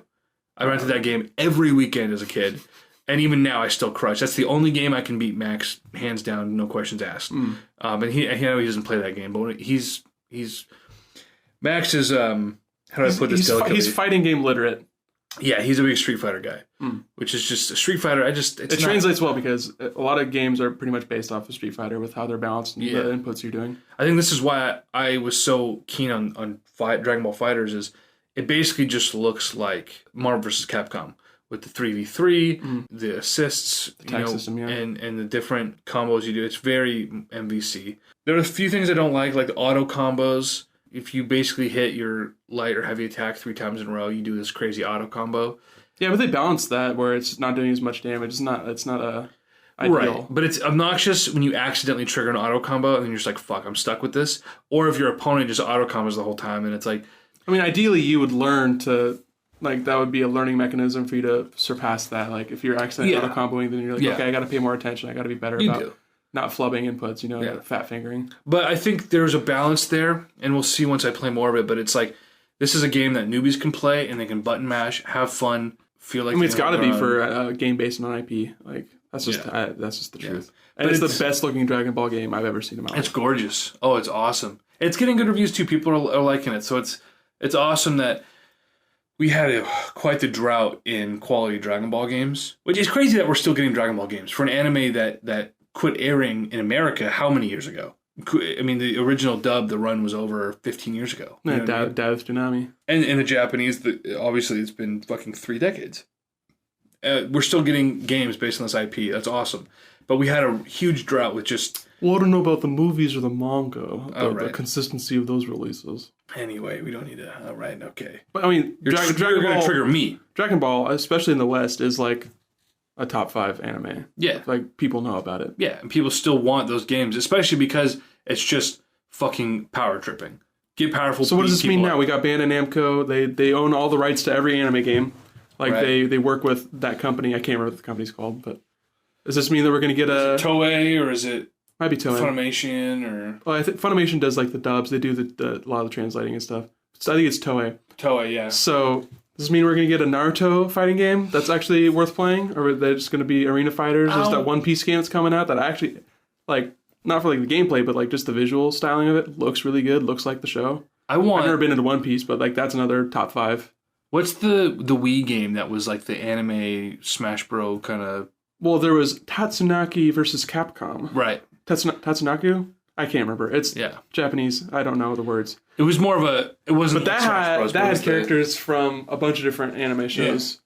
The only ones I recognized were, I can't remember what the show was called, but it was basically like Voltron style, but they're wearing these like cool suits that had like falcon, like these falcon pointed helmets. Right. Which I don't even remember what TV channel that was on, but I remember seeing some of that when I was a kid, and that was like a very striking visual kind of show. I'm curious of what character in this game, because I remember watching Trevor play and Sam play this back in the day. Tatsunoko versus Capcom. Yeah, Tatsunoko. They had a fight stick for the Wii for that game. It's the only game. Wow. I think that was like the only fighting game. Well, it wasn't the only fighting game for the Wii because there was a Mortal Kombat on Wii. We actually did fatalities with the Wiimote. But, oh shit! The Wii was such a fucking terrible console. Dude, that was a cool console. I can't find anything about so Tatsunoko characters, but it doesn't tell me what's Tatsunoko. Some like holding company that has the rights to all those different like mangas and animes. I don't recognize anybody in this on the Tatsunoko roster. But look at the bird people with Chun-Li. Well, yeah, that's Capcom. We they got had Mega Man. Zero and Mega Man Volnut. Ryu. Beautiful Joe was in that game. Yeah. He was in a few. He was in Marvel vs. Capcom 3, wasn't he? I'm actually not sure. Like Beautiful Dante. Joe was hot for a minute. What happened to that franchise? That they had 2 great games and then just went away. They shuttered it. It just went away. It didn't falter or peter out. It wasn't. They had some Japanese exclusives. There was a DS game for Beautiful Joe. Really? Yeah, I mean, who knows? Probably see it remastered eventually. They just did that with Okami. I'm sure that sold well enough for it to make sense to release again. Capcom, especially in the last year, has been super hot on re-releasing old games. Beautiful Joe would look fucking fantastic in HD. Cell shading ages games perfectly. Oh yeah. One week you were down in Eugene, you made me boot that up in the old GameCube. Mm-hmm. I just picked it up for really cheap. It's cool. Yeah, it's a fun little beat 'em up games. We got some really cool like time fuckery mechanics. It's really, you feel strong. It's a cool like combo mashy game, but with like if you want to, you can play it like a arcade game where you're trying to do time attack kind of. Yeah. Trying to beat this game as fast as possible. I love that it feels like a Nintendo game. Mm-hmm. And when you're playing on a Nintendo console, you want it to feel like a Nintendo game. Well, that was like golden era Capcom. That was early 2000s, you know? That was Resident Evil 4. Yeah. Fucking Street Fighter 3, I think it was around that time, too. What the fuck else have you been playing? Anything else, or do you want to move on to some of the more notable news bits? I was been replaying Dark Souls 3, playing a little bit of Bloodborne. Well, I mean, I say a little bit of Bloodborne, but I mean, I've pretty much beaten the game, but I've just been doing DLC stuff. Oh, that's a really fun game. I had never really played too much of Bloodborne before. Yeah. Like, I've probably spent like 40 hours playing Dark Souls 1 on PC and about 100 hours Dark Souls 3. That was my first Souls experience. Yeah. And that's a game that really grabbed me. It's a very satisfying gameplay loop. The kind of push and pull, the tension of having your major resource and being able to lose it. Anybody can kill you in that game. That's like a really cool like tension to have throughout. And I just really gravitated towards how well the combat felt and your ability to change it up with different weapons. Right. So Bloodborne was a kind of an interesting kind of take on it with how you regain health by attacking. So it really pushes you to be like really aggressive. Right. And just the aesthetic is so fucking cool. Like you start out and it's all just like werewolves and you're like, oh man, I'm gonna be fucking with vampires. Lovecraftian horror. Yeah, it's very very Lovecrafty. Oh man. But it's a nice throwback. A little bit of throwback. Follow me on Twitter at Fresh Till Death. You might find some interesting conversations between me and E-Jiggle. Don't follow me, I'll block you. Yeah, you will get blocked. But it really does have this really cool twist where you get further. I mean, it's not like a big secret. Everyone knows Bloodborne gets into like fucking weird alien shit, like elder gods. Right. But elder gods. The way they introduce it and the way the Dark Souls games and that developer from Software, they fucking nail it, dude. It's so cool. Goddamn good game.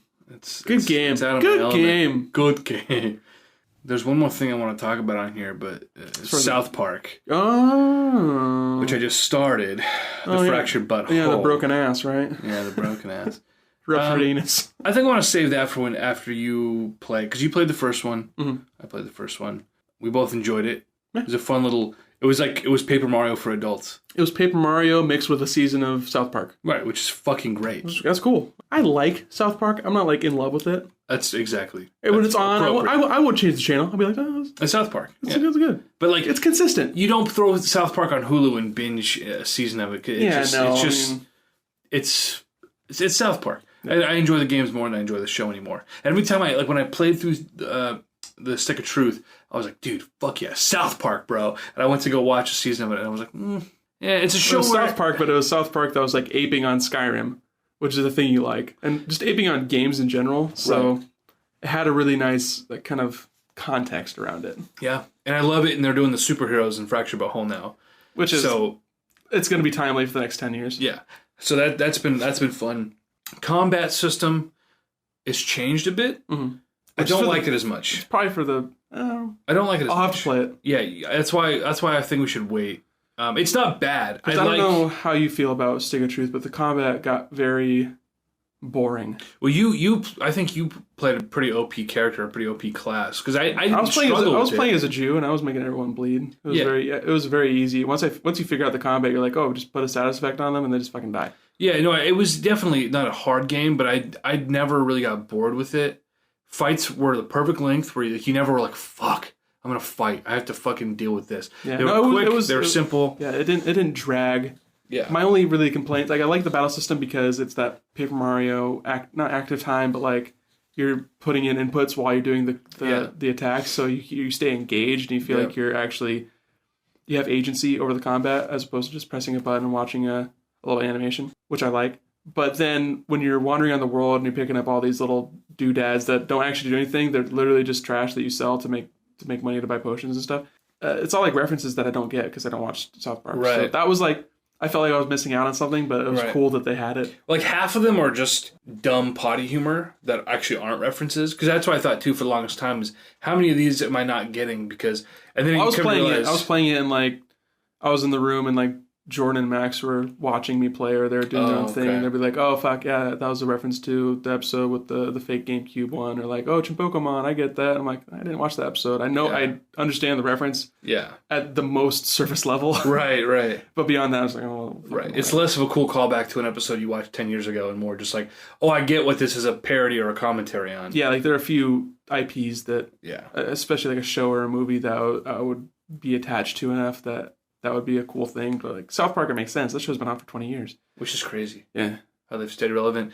Some of that has been diminished with the battle system. It's still you can do sort of the... It's like a weird grid now, right? Where the grid's move cool. And attack. Yeah, the grid's nice because it just adds a slight layer of strategy that makes you think, okay, I've got X amount of enemies and I need to, here's my priority for who needs to die first. And it's subtle. That's a small change that I liked initially.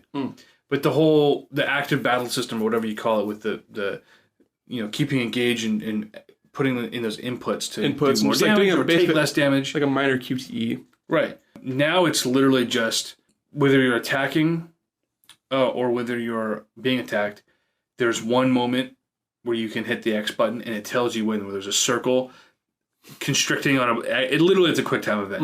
And it's this takes, because before at least it was just you have to know what your attacks are and when those moments are to hit the X button to maximize or minimize the damage you're taking.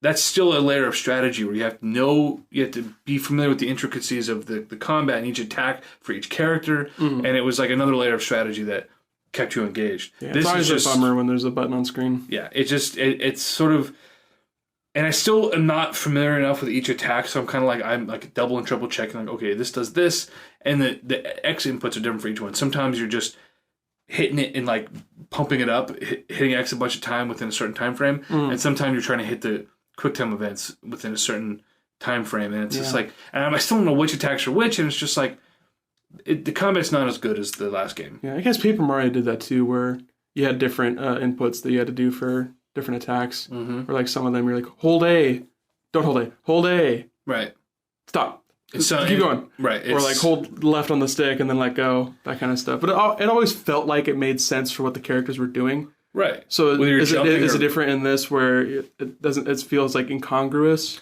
It doesn't necessarily not fit. I guess it makes sense. It's just a lot less engaging and a lot I've gotten to a point where I won't even bother because it's because now you have a super meter you fill, and so hitting those, especially when you're taking damage, hitting those QuickTime moments fills the meter faster. But half the time, you don't need your super, and if you do, it fills fast enough anyway that I almost can't be bothered to pay attention to when I have to hit that X, because it's just not...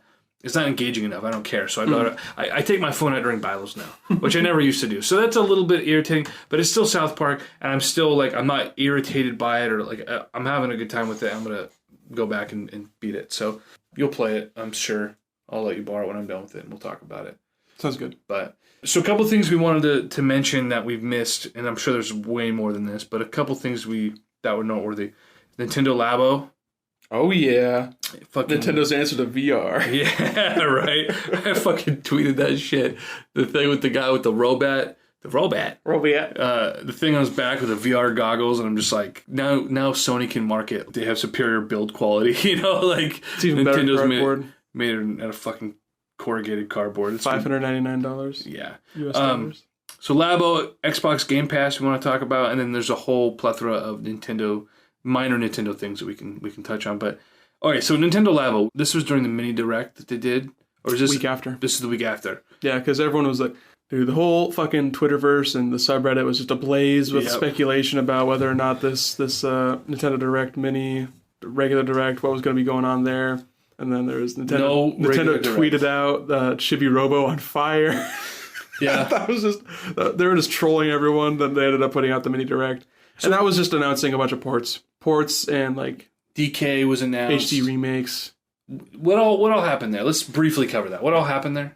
Biggest new thing was Mario Tennis Aces, right? Which looks like a Mario Tennis game. Yeah, cool. Looks cool. Looks better than the last one. Like you said, Donkey Kong Country Tropical Freeze on Wii U or on Switch. With new funky mode. Funky mode. I think they show Kirby. Yeah, they gave a release date for Kirby. Yes. Actually, I'm excited about that game. Looks pretty cute. I like the last two on 3DS. It's a good looking game too. Yeah, that's a beautiful good looking game. Dark Souls is the big one. Yeah. Then like smaller ones like Leaf was all pumped about. World Ends With You. Oh right. It looks like the mobile port, so kind of we're jury's out on that one. Yeah, that's gonna be isn't like a weird like rhythm RPG? Yeah, it's like a JRPG where your fashion and like what you're wearing and like affects your combat, and like it's got touchscreen kind of active time battle kind of. I don't know. We're hopefully having our buddy Leaf, who we've mentioned on the podcast numerous times. Hopefully he's going to be on with us in the next couple of days, and we'll have something in the next couple of weeks with him, and we'll ask him about that. Yeah, that'd be cool. Because I'm assuming he's played it, yeah? But then, like, other ones, like, just kind of small stuff, like that SNK Heroines fighting game with the ladies of the SNK series of games. I don't know. Who's buying that? I don't know, 10 people. Enough to make money off it. I don't know what the fuck SNK is doing. They just have those Neo Geo ports. Right, I was going to say, weird eShop ports, like... And there was a new King of Fighters, like, Metal a year or two ago. I can't believe King of Fighters is still a thing. Because King of Fighters was one of the kind of pillars of fighting games back in the PS1 era. Well, before, more so the just arcade era. Well, right. But then... Because Neo Geo machines were arcade cabinets. Right.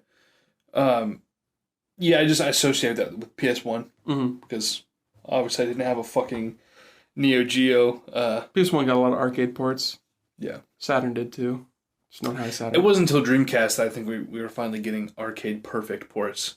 Right. We're still getting these hackneyed fucking watered down versions. Yeah, no, they look better than the arcades. Like, well, I'm not gonna fucking leave my house to hang around with other sweaty nerds. I'm sweaty and nerdy enough by myself. I know. I came in on the tail end of the arcade thing. Like the arcades in the '80s were how you played video games, right? Because most people couldn't afford an expensive Atari, and it was like the arcade games were infinitely better than what you could bring home. I came in on the tail end of that, obviously being born in the early '90s, but we still had the arcades that we went to, the Wonderlands and the. Even the fucking Pizza Hut down the street had 4 arcade cabinets. Yeah, that was still like that's like a weird shadow of a corpse of an arcade. It's like going to Skate World and having like Battletoads. You're like, sure, but there was still a time where even though we grew up with games in the home, it was still like for me, going to the arcade, I'm playing either games I can't get at home or I'm playing like way better versions, like the Turtles game, right? The arcade version is so much better than Turtles in Time with the 4-player. You can get 4. I think Pizza Hut had one of those with the 4 different players, and yeah, fucking great. So it was still a time where I got excited about having a chance. I got to play new games I don't have access to, better versions of the games I love, whatever. For me, it was like just kind of the opposite. It was like, oh, this is like a weird thing that they have. It's like, it's clearly a leftover from a forgotten age. Right. Like, oh, those bad Simpsons beat 'em up. Oh, dude, no, that fucking game was awesome. It was awesome looking, but beat 'em ups aren't good games. Well, I take issue with that as well. I'm sorry, I wasn't born in 1980. I don't have that fucking nostalgia glasses on. Fair enough. How do we get down that rabbit hole? Fucking, SNK and it wasn't until I somehow brought up Dreamcast as the first console that was truly arcade perfect. Dreamcast, That was just the mini direct. Like, it wasn't too much shown. It was just a lot of ports and remakes. Right. It was a mini direct, and they at least labeled it as such, so we didn't. Yeah, but a lot of our people were expectations still were like tempered.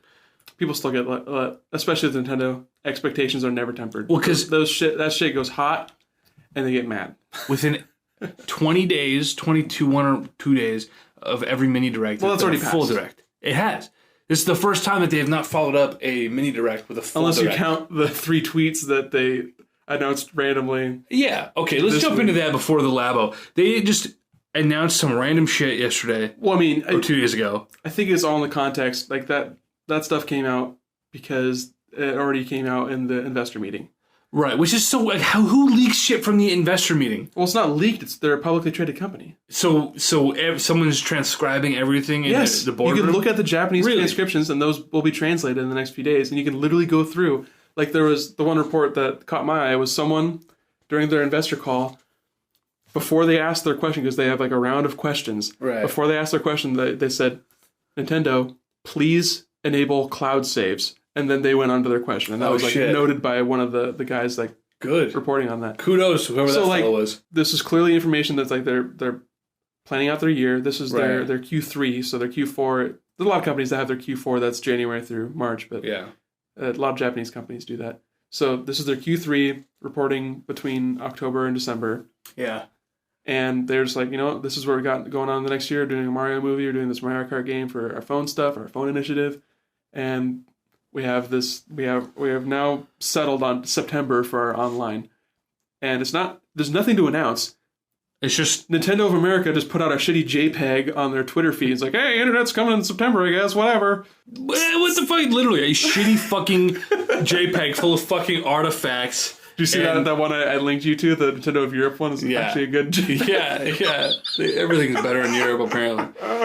Yeah, like, it just shows, I think, how still out of touch Nintendo is. And I said that sentence weird, but, I think someone on Twitter I read said, if Microsoft was doing an announcement like this, it would have rented out an auditorium and had Terry Crews fall through the ceiling with a banner that says, online! Like, you know what I mean? Like, but they don't have anything to announce. They just whipped out a shitty JPEG because they just had something to say in an investor call, and they're like, well, everyone's going to know about this, so we might as well just like kind of shuffle something out the door. It's crazy that they'll have a direct probably in the next like month or two, because that's what they do. They kind of eke out that information. They're just really good at marketing. Do we get a direct every quarter? At least, yeah. Yeah, okay. I mean, last year there was like 2 Nindies ones and like E3 and beginning of the year with their weird like live event. Right, okay. And then like game specific ones, like they had ARMS ones, they had a Splatoon one. Right, this specific. It just seems so weird to me that we're going to be a year and a half or more into the Switch's life before we get online, and it's like how difficult we have online. Is it? It's just the paid online, and the thing is, we don't know what that entails. We've had like our first report was that we would have a NES game for a month, and it was like a weird rental service. And then they changed that with their next time, where they said it was going to be a growing library, and it would be available for as long as you were PlayStation subscribed. Plus. Well, it's like a combination of PlayStation Plus and Netflix, because if you subscribe late, you would still get those games. Oh, okay. So actually iterating on something that's successful and making it better. Wow! So literally, we don't know what the fuck it is because it could change at any moment. They don't know what it is because they're working with DNA, which is, I don't even know if they're a good company. They made one good game for them, Fire Emblem Heroes, but they also made Miitomo, which they're going to kill in like a week. Miitomo was fucking trash. Miitomo was funny. Everyone expected a game, and they got this shitty, half-baked... not even a social media platform? You can't even complain because you love MySpace surveys, and that's what that fucking thing was. It was MySpace surveys with the funny little talking me's. We cared about MySpace surveys when we were fucking preteens and freshly... I cared about it at 24. Once I turned 25, it was dead to me. Wait, MySpace or Miitomo? Yes! I miss MySpace. Facebook has done nothing better than MySpace did it. Name one thing they've done better. Instant messaging. You asked for one thing, I'll give you one thing. MySpace. That's the one thing you use MySpace Facebook for. MySpace didn't need the instant messaging because we had AIM back then. If there was a need for instant messaging, they would have done it. If MySpace had instant messaging, you wouldn't use AIM. Tom had better priorities. But I'm saying everything else about it, MySpace This did tangent better. is also dead to me. Fuck you. I miss MySpace. Just saying. Who knows how the internet is coming along?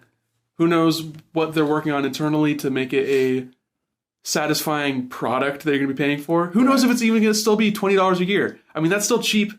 Who fucking cares? Like, if you're getting $20 a year and you get, like, an online NES game, then fucking whatever. It just sucks going from now, by the time we get to online, it's been like 2 years of fucking free online, and then suddenly it's like, I gotta pay to play Splatoon. Tell you the one thing, though. One thing about them announcing that their paid online is coming in September, that makes me think they're going to drop a big game that is online capable to push their online service. You would hope. But like you said... Well, I also, like, Nintendo, for all their ass-backwards shit they do, I don't think they would fuck that up. I feel like they would drop a big game to push their online service. Whether or not the online service is good is a whole nother thing. But if they're saying, hey, you got to pay for online, they have to give you a reason to pay for online. It's not going to be held on the back of Splatoon and fucking Mario Kart. You're thinking too logically. Really You're thinking way too logically. September is a big month. People put out games in the fall. Nintendo put out... I know! Fucking Mario in October, and that game sold buku. But... So I'm saying... I don't know, man. All I'm saying is that there's a fairly good likelihood that they're going to announce a game that's coming out in September to go along with their online ARMS initiative. DLC.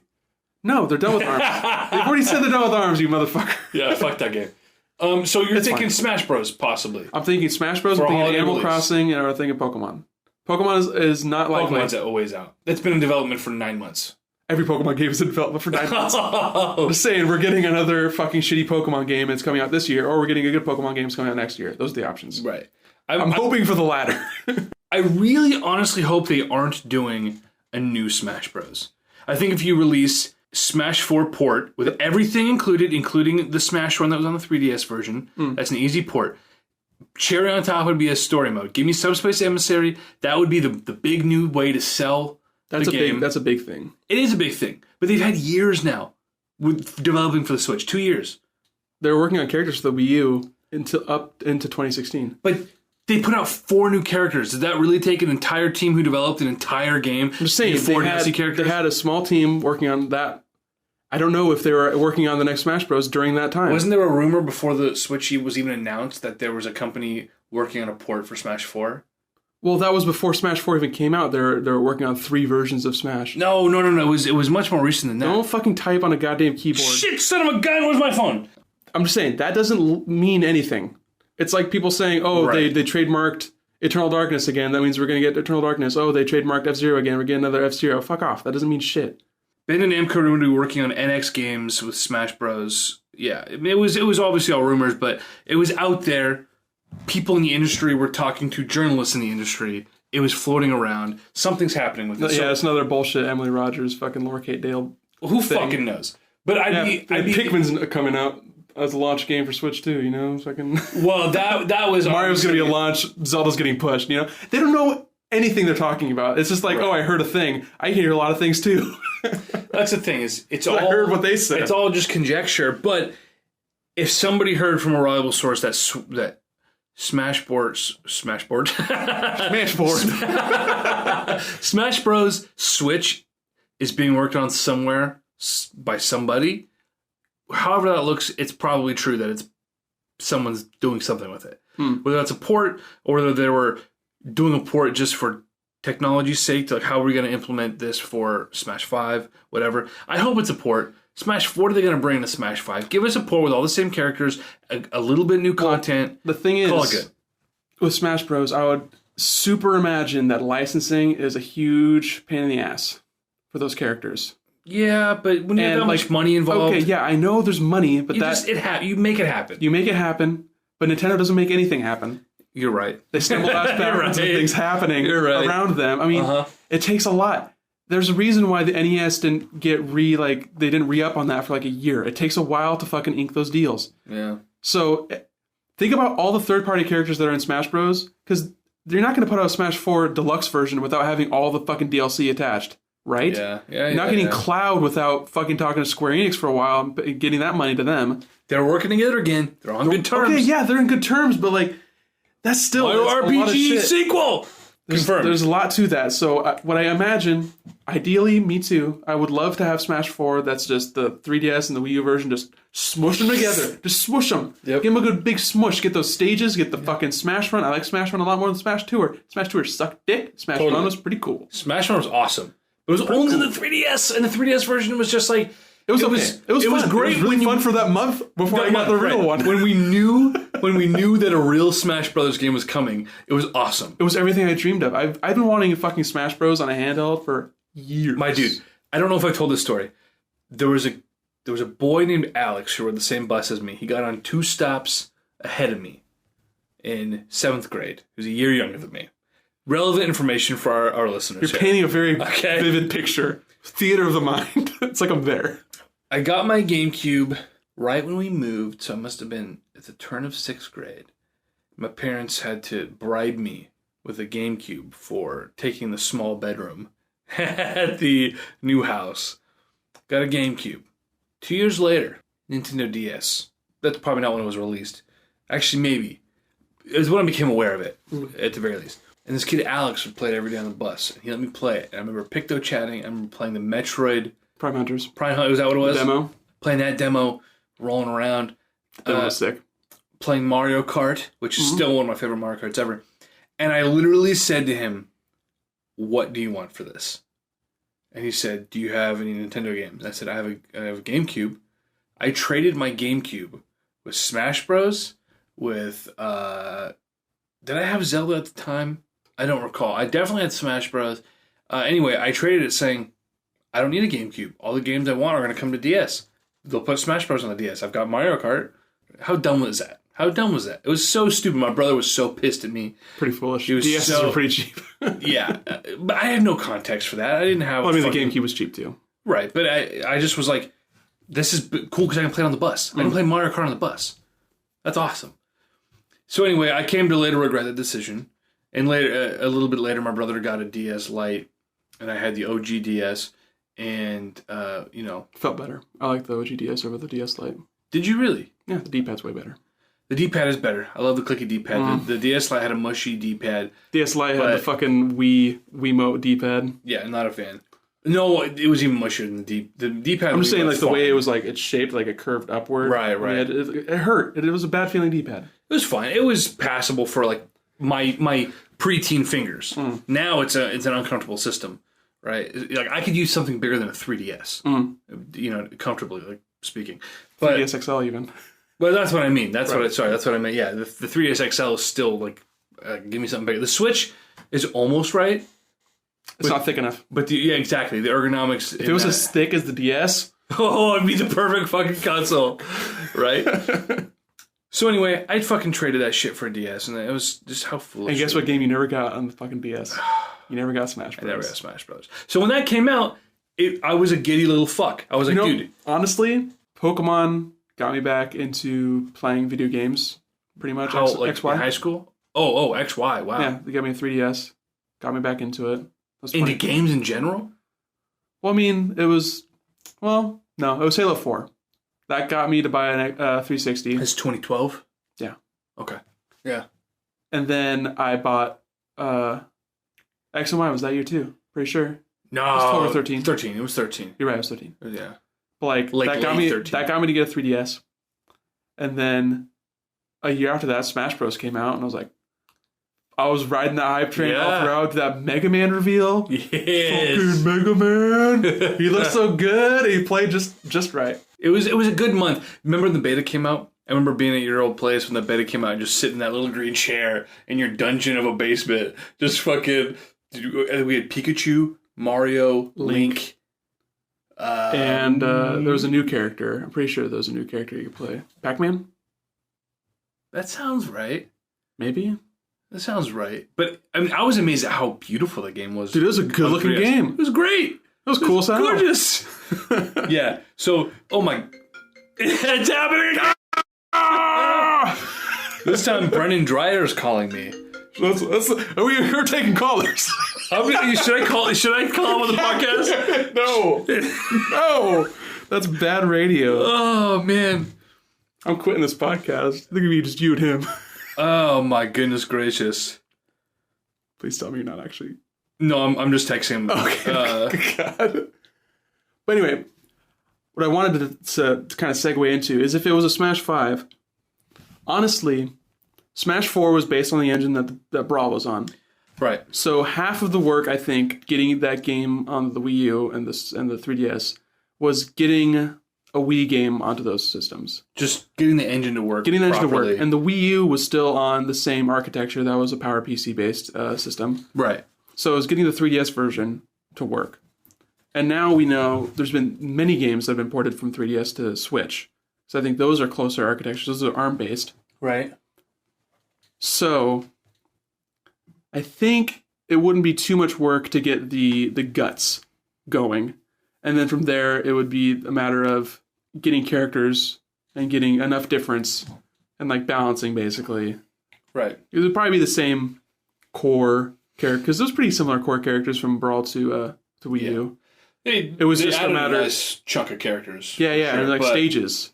And you can like bring over stages. So a Smash 5 could easily be a Smash 4 Ultimate, but with just different DLC characters, different additional characters. So yeah, I agree. And I think actually, there's definitely enough. I mean, they know they have the write-in fucking characters that people are like, please put X character into this game. Please put Banjo-Kazooie. Put K. Rool. Put fucking Isaac from Golden Sun. You know, they've got a huge backlog of characters they can put in. That would be a new thing. Get people hyped up again. And also the companies that they're close with, you know, if they want to be homies with Capcom, they can give them a deal, put Mega Man back in, put Mega Man X in instead, you know, something like that. I would imagine Pac-Man would stay in there because Bandai Namco and their attachment to the series. And having a game that has Pac-Man, Sonic, Mega Man, and Mario, and they're cool, fighting each other. That's fucking cool. What the fuck? That's our childhood just culminating in this. I guarantee you, there's 100 threads from GameFAQs in 2002 with like fake rumors about Cloud being in Smash Bros. And everyone being like, fuck off, it's never been on a Nintendo console. It's not. It breaks all the rules. It doesn't have to be on a Nintendo console. Any fucking character could be in there. You get like fucking Minecraft dude in that game. I wouldn't be shocked. Microsoft, they gotta have an email back and forth. Yeah, dude. So Phil Spencer is chatting it up with Shigeru Miyamoto right now. Okay, impromptu, off the cuff. Top 5 characters you want to see in Smash that haven't been in. Smash 5. Who are we getting? Oh, by realism or by just pure want? What the fuck do you want? Nintendo or otherwise? Possible. Anything's possible. Yeah. Anything that's been you gotta keep it kind of narrow because like Goku, don't say Goku. Like Goku is a pipe dream, and I don't want that to happen. Even as the world's biggest DBZ fan, I don't want fucking Goku. But Dragon Ball has been on every Nintendo system except for the Wii U and the Virtual Boy. So that's a good point. Because I was about to say games that have been featured prominently on the Nintendo platform. You don't think Nintendo, you don't think Dragon Ball. I know that the old, the Famicom, Super Famicom had plenty of Dragon Ball games because that was during the whole the peak of that zeitgeist in Japan. But and then we have like Xenoverse 2 on the Switch. But it's not like you don't think of Nintendo. No, yeah. I mean, I don't even think of Goku as a video game character. He's an anime character. Right. It's so I don't want that in Smash Bros. But like, I'm trying to think of a non-Nintendo character who like Bayonetta made it in, right? Yeah. Even though that's a Nintendo exclusive now, it's not a Nintendo character. Right. I'm pretty sure Platinum probably holds the IP rights to Bayonetta. Right. Nintendo has the exclusive distribution rights to. Sega published the first one, then Nintendo did the next two. I couldn't tell you Sega, I don't fucking know. I'm pretty sure. But that's an interesting question. I think an easy one would be like the Inklings. Oh, 100%. Like they've earned it. You know, they're fucking huge in Japan. They are a Nintendo IP now. You think it would be an Inkling or if it would be an Ice Climber situation? No, it'd be Inkling boy or girl. Okay. It'd be like Robin. Just a palette swap? Yeah. Okay. We get our Ice Climbers back finally. That'd be cool. We definitely would. It's the only good game Ice Climbers have been in. Yeah. Ice Climbers a fucking trash game. There's not a single game on the NES though that you say is a good game. Mario 3. It's probably the only game where 1, 2, and 3 are. I mean, 1 is okay. 2 and 3 are good. 2, the American 2 or the Japanese 2? The real 2. The real 2. Oh no! No! You have Japanese 2 is just a shitty ROM hack. Yeah, you're right. But I was gonna say, did you grow up with the fucking All-Stars World cart? My brother traded it to my neighbor for a Captain America beat 'em up game. Which Captain America and the Avengers. You could choose between Cap, Hawkeye, Vision, and Iron Man. Garbage. Who do you trade it to? Neighbor.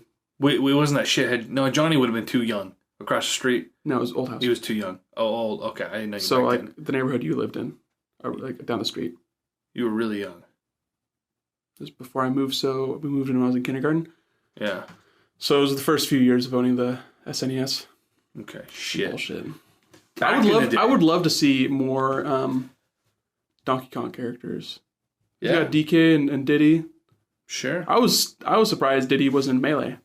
Honestly, made a lot of sense when he came in Brawl. That game was a product of just the ultimate time crunch. Dude. So much got cut from that game. And so much they nailed. Yeah. And so much they didn't nail. Like, some characters are just like fucking broken in a bad way. Game & Watch wasn't supposed to work. Yeah. And bacon. Clunk, clunk, clunk. Yeah, it's funny fucking game. I don't know. I'm trying to think of. I like the off the wall ones they've included, like Rob and Wii Fit Trainer and Game & Watch. Those have all been fucking great. Right. Those aren't for the hardcore players, but it's for anything can be for fans. hardcore players. It's all context based. Oh, sure. But no one's playing Rob the Robot. Who fucking cares? Exactly. It's Smash Bros. It's Smash Bros. It can be for everyone. It is for everyone. Yeah. Yeah. So I'm trying. I got analysis paralysis. You throw me the entire fucking swath of every video game. I know. But I'm trying to like think of it as like being kind of realistic, because that's that's just what I do. I try to keep it realistic. So I would like to see Isaac from Golden Sun. I like Golden Sun. Sure. I don't know if that series did Golden Sun remake Twin Pack. Give it to me. We talked about this on a podcast. Twin Pack, miss out on Dark Dawn. I never played it. I just heard people didn't like it, but at the same time, a lot of people don't like a lot of things I do like, so I don't know. I need to play that game. I should just play that game. Fucking whatever. You probably should. I'm trying to think now. I would just love Camelot to play an RPG again. Great guys. Yeah. I want more villains. Yeah. We've talked about this. Like, why is King K. Rool not a fucking character? I mean, he hasn't been a character since the first fucking Donkey Kong Country. Iconic he was in DK64. When you think of Donkey Kong, you don't think of Tropical Freeze. You fucking think of Donkey Kong Country on the Super Nintendo from 25 years ago. King K. Rool. Fucking give it to us. People want some of like Geno or like some of the more obscure characters. Like that's it's a square character, right? It's a square character. A square character. Now they're on good terms again. They're doing stuff together. I think that's not unreasonable. But what about something from like? I don't know if that has enough cachet, especially not in the West, but like a Dragon Quest character. Are there like characters that people like from Dragon Quest? I couldn't name a single character from Dragon Quest, but I never played a Dragon Quest game except for Dragon Warrior Monsters in the Game Boy. So Chrono, that's a square character. But of course we didn't get Chrono Trigger on the Super Nintendo Classic. I don't know if that was a licensing thing or just a byproduct of trimming the fat. It was. I guarantee it's a fat trim. Yeah, which is weird considering that's considered the biggest and best RPG, if not ever, definitely on the Super Nintendo. Well, no, because Square did 3 other games in the fucking Super Nintendo Classic that are great RPGs. Super Mario RPG, Final Fantasy 6, Final Fantasy, which is 3. Yeah. And then Secret of Mana. Yeah. Secret of Mana is a multiplayer game, which that boosts its score. Yeah. Final Fantasy is a Final Fantasy game. Yeah.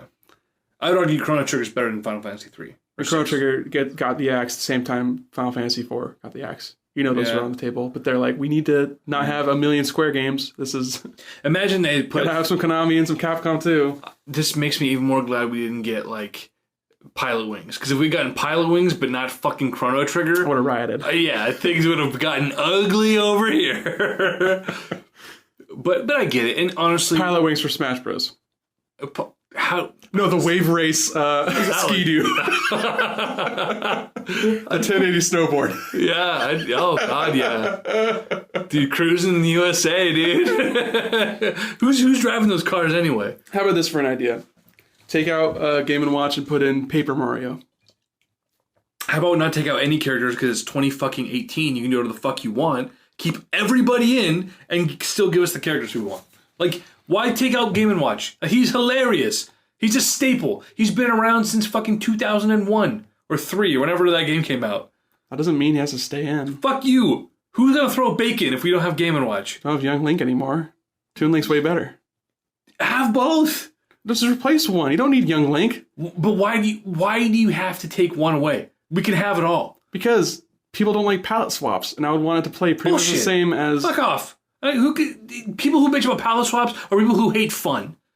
Like, fuck all those people. I don't give a shit. I love that Ganon is just a slower Captain Falcon. I like that. But he's not anymore. He's changed. He's a different character That now. irritates me. I like knowing, it's like, I can't learn 60 characters, but I can learn 30 characters and be like, well, you can't even learn one character, bitch. fuck off! Okay, listen up, guys. This motherfucker plays a mean Yoshi. I'll fuck you up. I can play, I have a propensity for picking slow, heavy characters. And then Falco. I am Melee. No, Melee. I'm a Falco guy. I know Fox is technically better, but I prefer Falco's Well, gun. that's dependent on the player. Right. I'm a Falco guy. And in Smash Bros. Melee, you and I... Technically, Falco is a very heavy character, but he's not slow. He's not slow, right. But you and I go head-to-head on that game. Because I'm not good at Melee. But Smash 4, you kick my ass. Usually with Yoshi. But I always pick like Ike or Ganondorf. Like, what the fuck am I doing? With the slowest 2 characters in the game. Trying to take on Yoshi. Like, if you're any good, then you could probably fuck me up. Fucking wistful cunt trying to just flying up. Like, fuck you. It's such bullshit. Fucking irritating. Dude. I love it. Yoshi. Yeah, it's not even, you don't even try. You just sit there with a smug fucking look on your face like, I'm better than you. Like, you just whoop our asses. So how do you feel about the Pokemon characters? Are there any Pokemon editions that you would find to be... I liked Squirtle from the Pokemon Trainer in Brawl. I like that they broke out and just did just one character. I don't like a transformation character. I like both. Just like I like how Sheik and Zelda are 2 different characters now. I like, it's the thing. It's hard for me to break this down because the idea of being able to transform, like I'm Sheik or I'm Zelda, and it's just part of the strategy of being good at that game. That's awesome. But at the same time, it makes way more sense to split them up and then expand each character's moves. Yeah, it makes more sense. Pokemon Trainer was also cool. But then, we start putting individual Pokemon. Next thing you know, this is going to be fucking Pokken Tournament. Yeah, there's 800 of them. Yeah, like I want Charizard. Oh, this fucking kid who was born in 2004 wants to see, Well, right now there's 4 Pokemon and like 10 Fire Emblem characters, so I think we can balance it out and add more Pokemon. We would not be lacking. Somebody working on that game loves Fire Emblem. Oh, it's Japan. Everyone loves Fire Emblem in Japan. Well, see, I don't know about that because I think that's exaggerated. Maybe. I've looked at the sales. I've seen the numbers. Bro. I've seen the numbers. Mm-hmm. Awakening outperformed other Fire Emblem games, but not enough to make fucking 3 versions of Fates. That's egregious. That's the Japanese business model. Yokai Watch, Pokemon, Fire Emblem, if like the Digimon games, fucking still getting Digimon games. They're still selling. Like it's fucking crazy. But they're doing the still split versions. Monster Rancher games too. Right. It's just like. It's just a Japanese thing. I don't know why. It's just to help with sales and to push numbers. And it's fucking stupid because it's never a meaningful difference between the versions. Like with Pokemon originally, it was to sell a gimmick between like you get exclusive Pokemon and you trade with your friends. But now it's like it was pushing like it's just shitty gatekeeping. Your friend should have the game too. Right. Cool interaction. Which is cool. It was cool battling. Yeah. Once upon a time, it was a novel idea and it was pushing the envelope. But now it's just a fucking crappy gimmick that gatekeeps us from enjoying these games to their full potential. So is the next Pokemon going to have 2 versions? 110 fucking %. Because they will still sell millions and millions. Yes, it's fucking bullshit. And in the next games, the only people to blame on that are the fans. I just think that Fire Emblem did not warrant that treatment.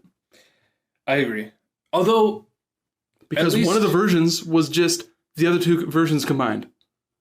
No, it was essentially post game for the 2 combined versions. Was it? Because that's what I heard, was that it's like, oh, you get... No, so the first one was the easy mode, and you were getting one side of the story. The second one was more of a traditional Fire Emblem experience, but you're getting the complete other side of the story. So it's essentially a whole second game. And the third one was like it was just like post game content for both. And it was more in the middle difficulty wise, but it's a little ridiculous. But at least with that, it wasn't just the same games with a palette swap and then like an exclusive character in each. It was like at least a whole entire different game with a different narrative. You know, like regardless, I don't think it warrants fucking 7 characters. Sure. But Fire Emblem Awakening was so successful, they're like, let's capitalize on this. Fire Emblem Awakening went from this is our last Fire Emblem game because this franchise is dead as fuck. Nobody wants this, to like completely resurrecting the franchise, and it did so well on the 3DS. And so they're like, let's just take advantage of this. And they did. It's fine. It's fine. Although for me, weird. I bought the special edition for like $70, so it was like I got everything for like the price of basically a retail game. You sure showed them. Well, no, but just like considering, I guess, I just never looked at it through the lens of like, oh my god, I had to buy 2 $40 games and a $30 DLC, which is like pretty egregious. So I viewed it differently. I was like, I spent $70 basically and got like way more than I ever would for basically retail price. You know what I mean? So it just... I hope to God that that's not what's going to happen with the next Fire Emblem game. Especially with a $60 MSRP for standard AAA games. I don't know about that. That'll be pretty ridiculous. I hope the next Fire Emblem game is good, because Fates was not nearly as good as Awakening. And the characters you played Shadow of Valencia, didn't you? Excuse me. I did a little bit. I played through maybe like 3 or 4 hours. And that was like a remake, so you kind of stuck with like the Gaiden kind of weirdness where you're traversing an overworld, and that's like not really a Fire Emblem thing. That was weird. It wasn't the same. And the battles were fine. Like, it was still a turn-based strategy RPG, but it just... I remember seeing that the level up system was different. Do you remember that? Oh god, no, I'm trying to think. Because the one thing that has always been bullshit about Fire Emblem is the pure RNG of leveling up.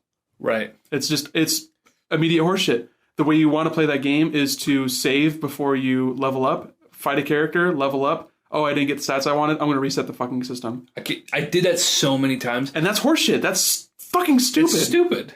That's goddamn stupid as hell. Guys, Nick is shaking with rage when he says this. Like, it's bullshit. And it wasn't... I literally would do that. Where I would... It's the current year. It's the current year. Fuck you, intelligent system. It's not intelligent. I would reset that shit until I finally just said, fuck, I'm sick of fucking doing this. I would level up and I would just not get points. Like, you get 1. Oh, I got 1 in luck. And your character would make some smart ass comment about like, well, that was disappointing. Well, man, I didn't learn much. Yeah, and it's like, yeah, no fucking shit. Like, yeah, kill yourself, bitch. A pretty permanent death off for you. Yeah. No, I finally bucked up and just bought the DLC for $15, whatever, where you had the level where you could just grind infinitely. Oh, perfect. Yeah. Good. I just cheated. Because I got sick of having to redo battles, reset the game because the shitty RNG. So I agree, that's a pretty broken system that hopefully they address. But again, this is... So now the next Smash Bros. Then is going to have 6 more Fire Emblem characters. Who could they add? Chrom? They should add Chrom. I know they put Lucina in Waluigi. But they should put Chrom in. That's the thing. Why not? Give us a Waluigi. I mean, it's not canon, so yeah, put it in there. Why the fuck not? Give us Chrom. If we're talking Fire Emblem character, I'd rather have Chrom than Baby Mario. Dude, think about the babies. Could like the babies would be fucking bad, bro. They'd be worse than Pichu, bro. Both babies riding Yoshi. No, babies Shut with the the cape, bro. Oh my god, they can't ride Yoshi. Yoshi's a different character. That'd be very confusing. Yeah, I don't know how that would look as far as moveset goes. That's kind of cool. I thought Bowser Jr. was a cool character. Yeah, and introducing palette swaps, like literal palette swaps, was cool. Yeah. So you got 8 different Bowser Juniors. The Koopa. That's fucking cool. That was cool. And so I think they could do more of that just to give us technically more characters. Like the Fire Emblem characters could theoretically all just be palette swaps. You could be Chrom or you could be Lucina. I don't know about that. Like, I don't know how Chrom. I haven't played enough Fates or Awakening. Wouldn't he be more like Ike? No, he's... well, maybe. I don't know. I feel like he's a much lighter character, much swifter. Ike is a... I mean... Lucina was a palette swap of Marth, which makes sense, like... Because she's, like, cosplaying as Marth in that fucking game. Yeah. So like I thought that was cool. Fuck off. That game's old. Yeah, no one. Yeah, fair enough. So like that makes sense, but it should have just been a fucking literal palette swap. Should have been like, yeah, how the Koopalings work. This beer is not getting any better as it gets warmer in my hands. Are you sure? If you're drinking it faster, it'd be better because you'd be kind of drunk while you're drinking it. This is not enough to get me drunk. We need to make a Winco run. I'm going to buy real beer and some chips and some salsa. I mean, that doesn't sound good. There's a shit ton of salsa in the fridge. Really? Yeah. You've been in the fridge? Yeah, I got water out of the fridge. Oh, fair enough. Like 4 things of fucking salsa. I'm a tap kind of guy, you know what I mean? Yeah. So you're sick all the time. Oh, God. So, okay, we've gone off the rails. Like, I don't know how we got here, but things that Nintendo announced that we mentioned 45 minutes ago. But we were talking about like Smash Bros. The online, and then we got it, Yeah, online. There's going to be. Here. I think there's a not bad chance of Smash Bros. Being announced this year. Right. I like those odds. I feel like that would be a super hype E3, right? Sure. Because that's like one of the things that would command a hype E3. Animal Crossing is a great game and it sells fucking fantastic, but that would not be like, oh, great, I'm hanging out in a village, I'm going to play the Switch for 30 minutes, and oh yeah, this sure is Animal Crossing. That's why I think they should... People get fucking hype for Smash Bros. I know, it's crazy, it's big. The casuals come out for Smash Bros. You and me, baby. Come on. I'm a hardcore casual, okay? Come on, not when it comes to Smash Bros. I'm hardcore casual. I'm not going to fucking go to a tournament. I'm not good. Is that what I'm just better than you. Oh, okay. Is that what fucking defines a hardcore gamer? Like you have to go to fucking tournaments and play with the other autistic? Yeah, I think so. I think that's kind of part of the territory. Okay. Go to like locals. Fair enough. Me knowing what a local is makes me hardcore casual. Going to a local makes me hardcore. Let's go to I'm drawing my line in the sand right there. Let's fucking do it. No. Hardcore casual is like a fine place to be. It means that you're good and attentive, but you have a real life. Yeah, that's what that means. And I'm also the best amongst the people I'm playing with.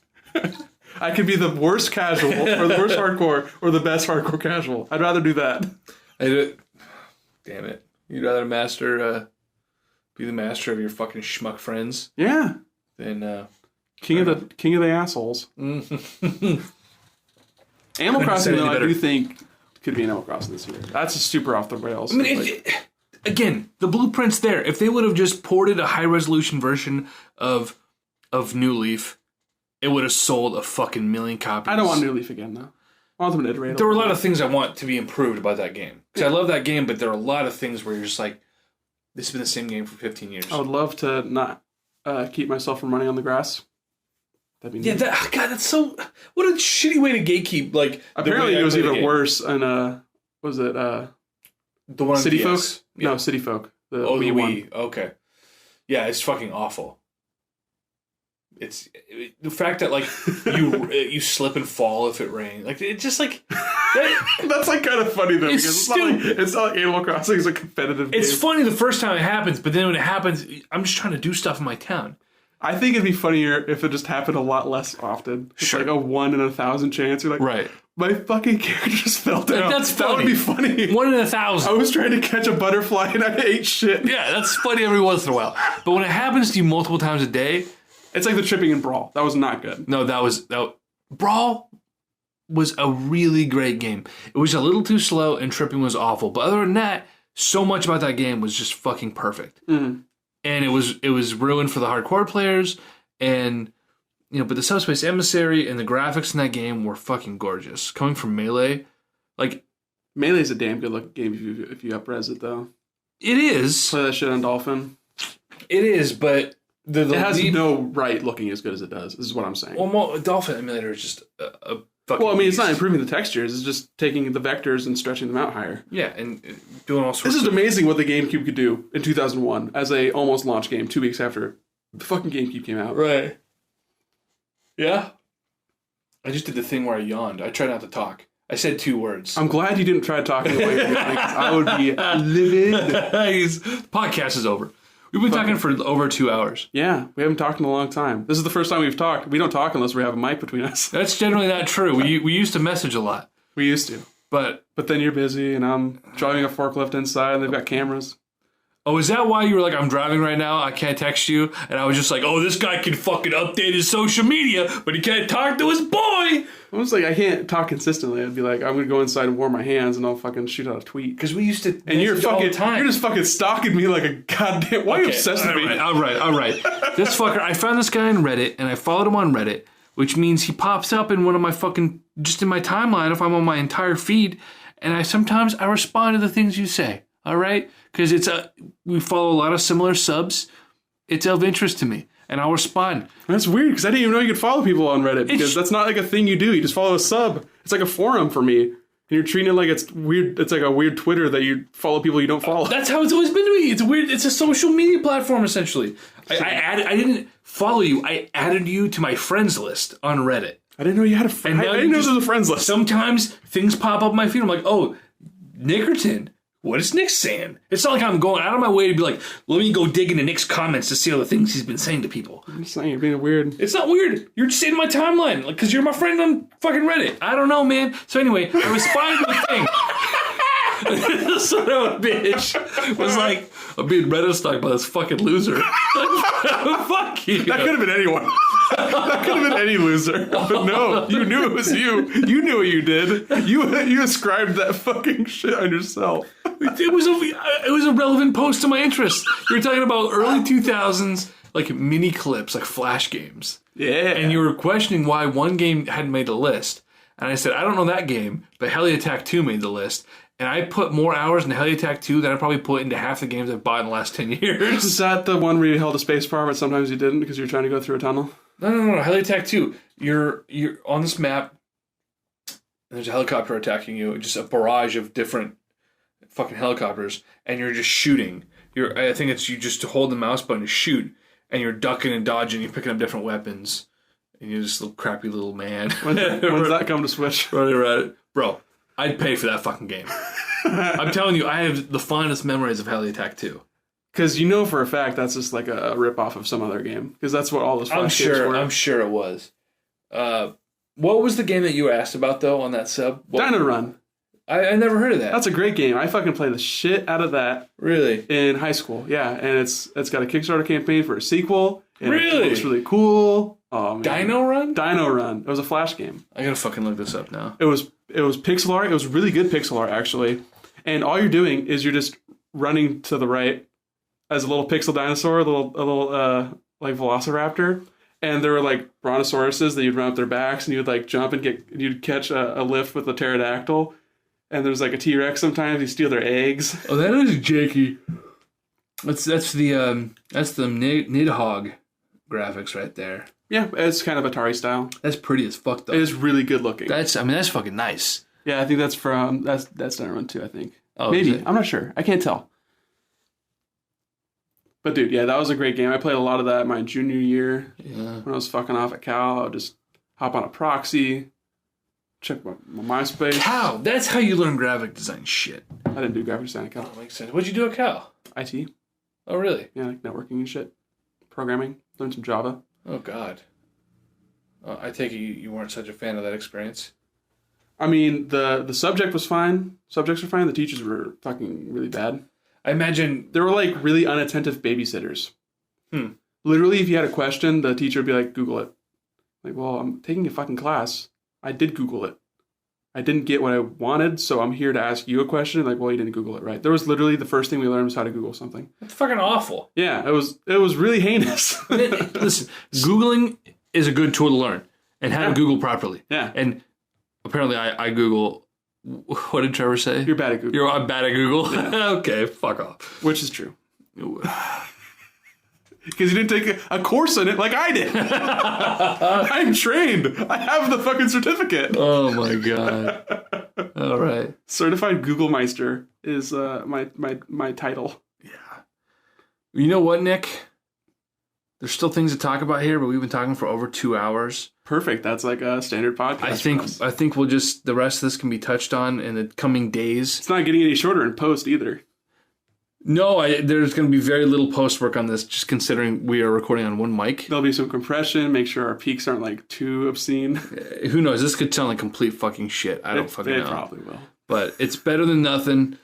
And sometime in the future, we will figure out a way to get 2 mics going on here, and it's always something. Yeah. Before I leave on the 12th, I'm back for what's today, the 2nd, so 10 more days. We are getting your internet hooked up so that you and I can fucking podcast every Monday like we were doing for a while there. Yeah, we were doing pretty good right there. But right now, the Skype is sort of the only hindrance. Yeah, we did figure out something. It doesn't have to be running a line. I think running a line is would be obviously the most consistent. Yeah. But I want to look into the option of like a Wi-Fi repeater or getting a different router, see if that would have a better signal range. Yeah. Or even relocating where the router is. Like contacting Comcast, be like, yo, get your shit out here, put it in a different room. Yeah. Well, you could. It would just be convincing, my mom. Yeah, we could find a, my old man just bought like this insane fucking, the router is as big as this laptop, and it's this fucking huge thing. Because the Wi-Fi over there was awful. It looks like one of those, those stealth airplanes. Yeah, yeah. it's like a Stingray mixed with Area 51. It's built for gamers, that's for goddamn sure, yeah. But it's like, the Wi-Fi was awful over there. So what he did was he not to mention your parents' property is pretty fucking big. It is. Comparatively. But he got like a real router, finally, and then put the old router as a repeater in the back half of the house.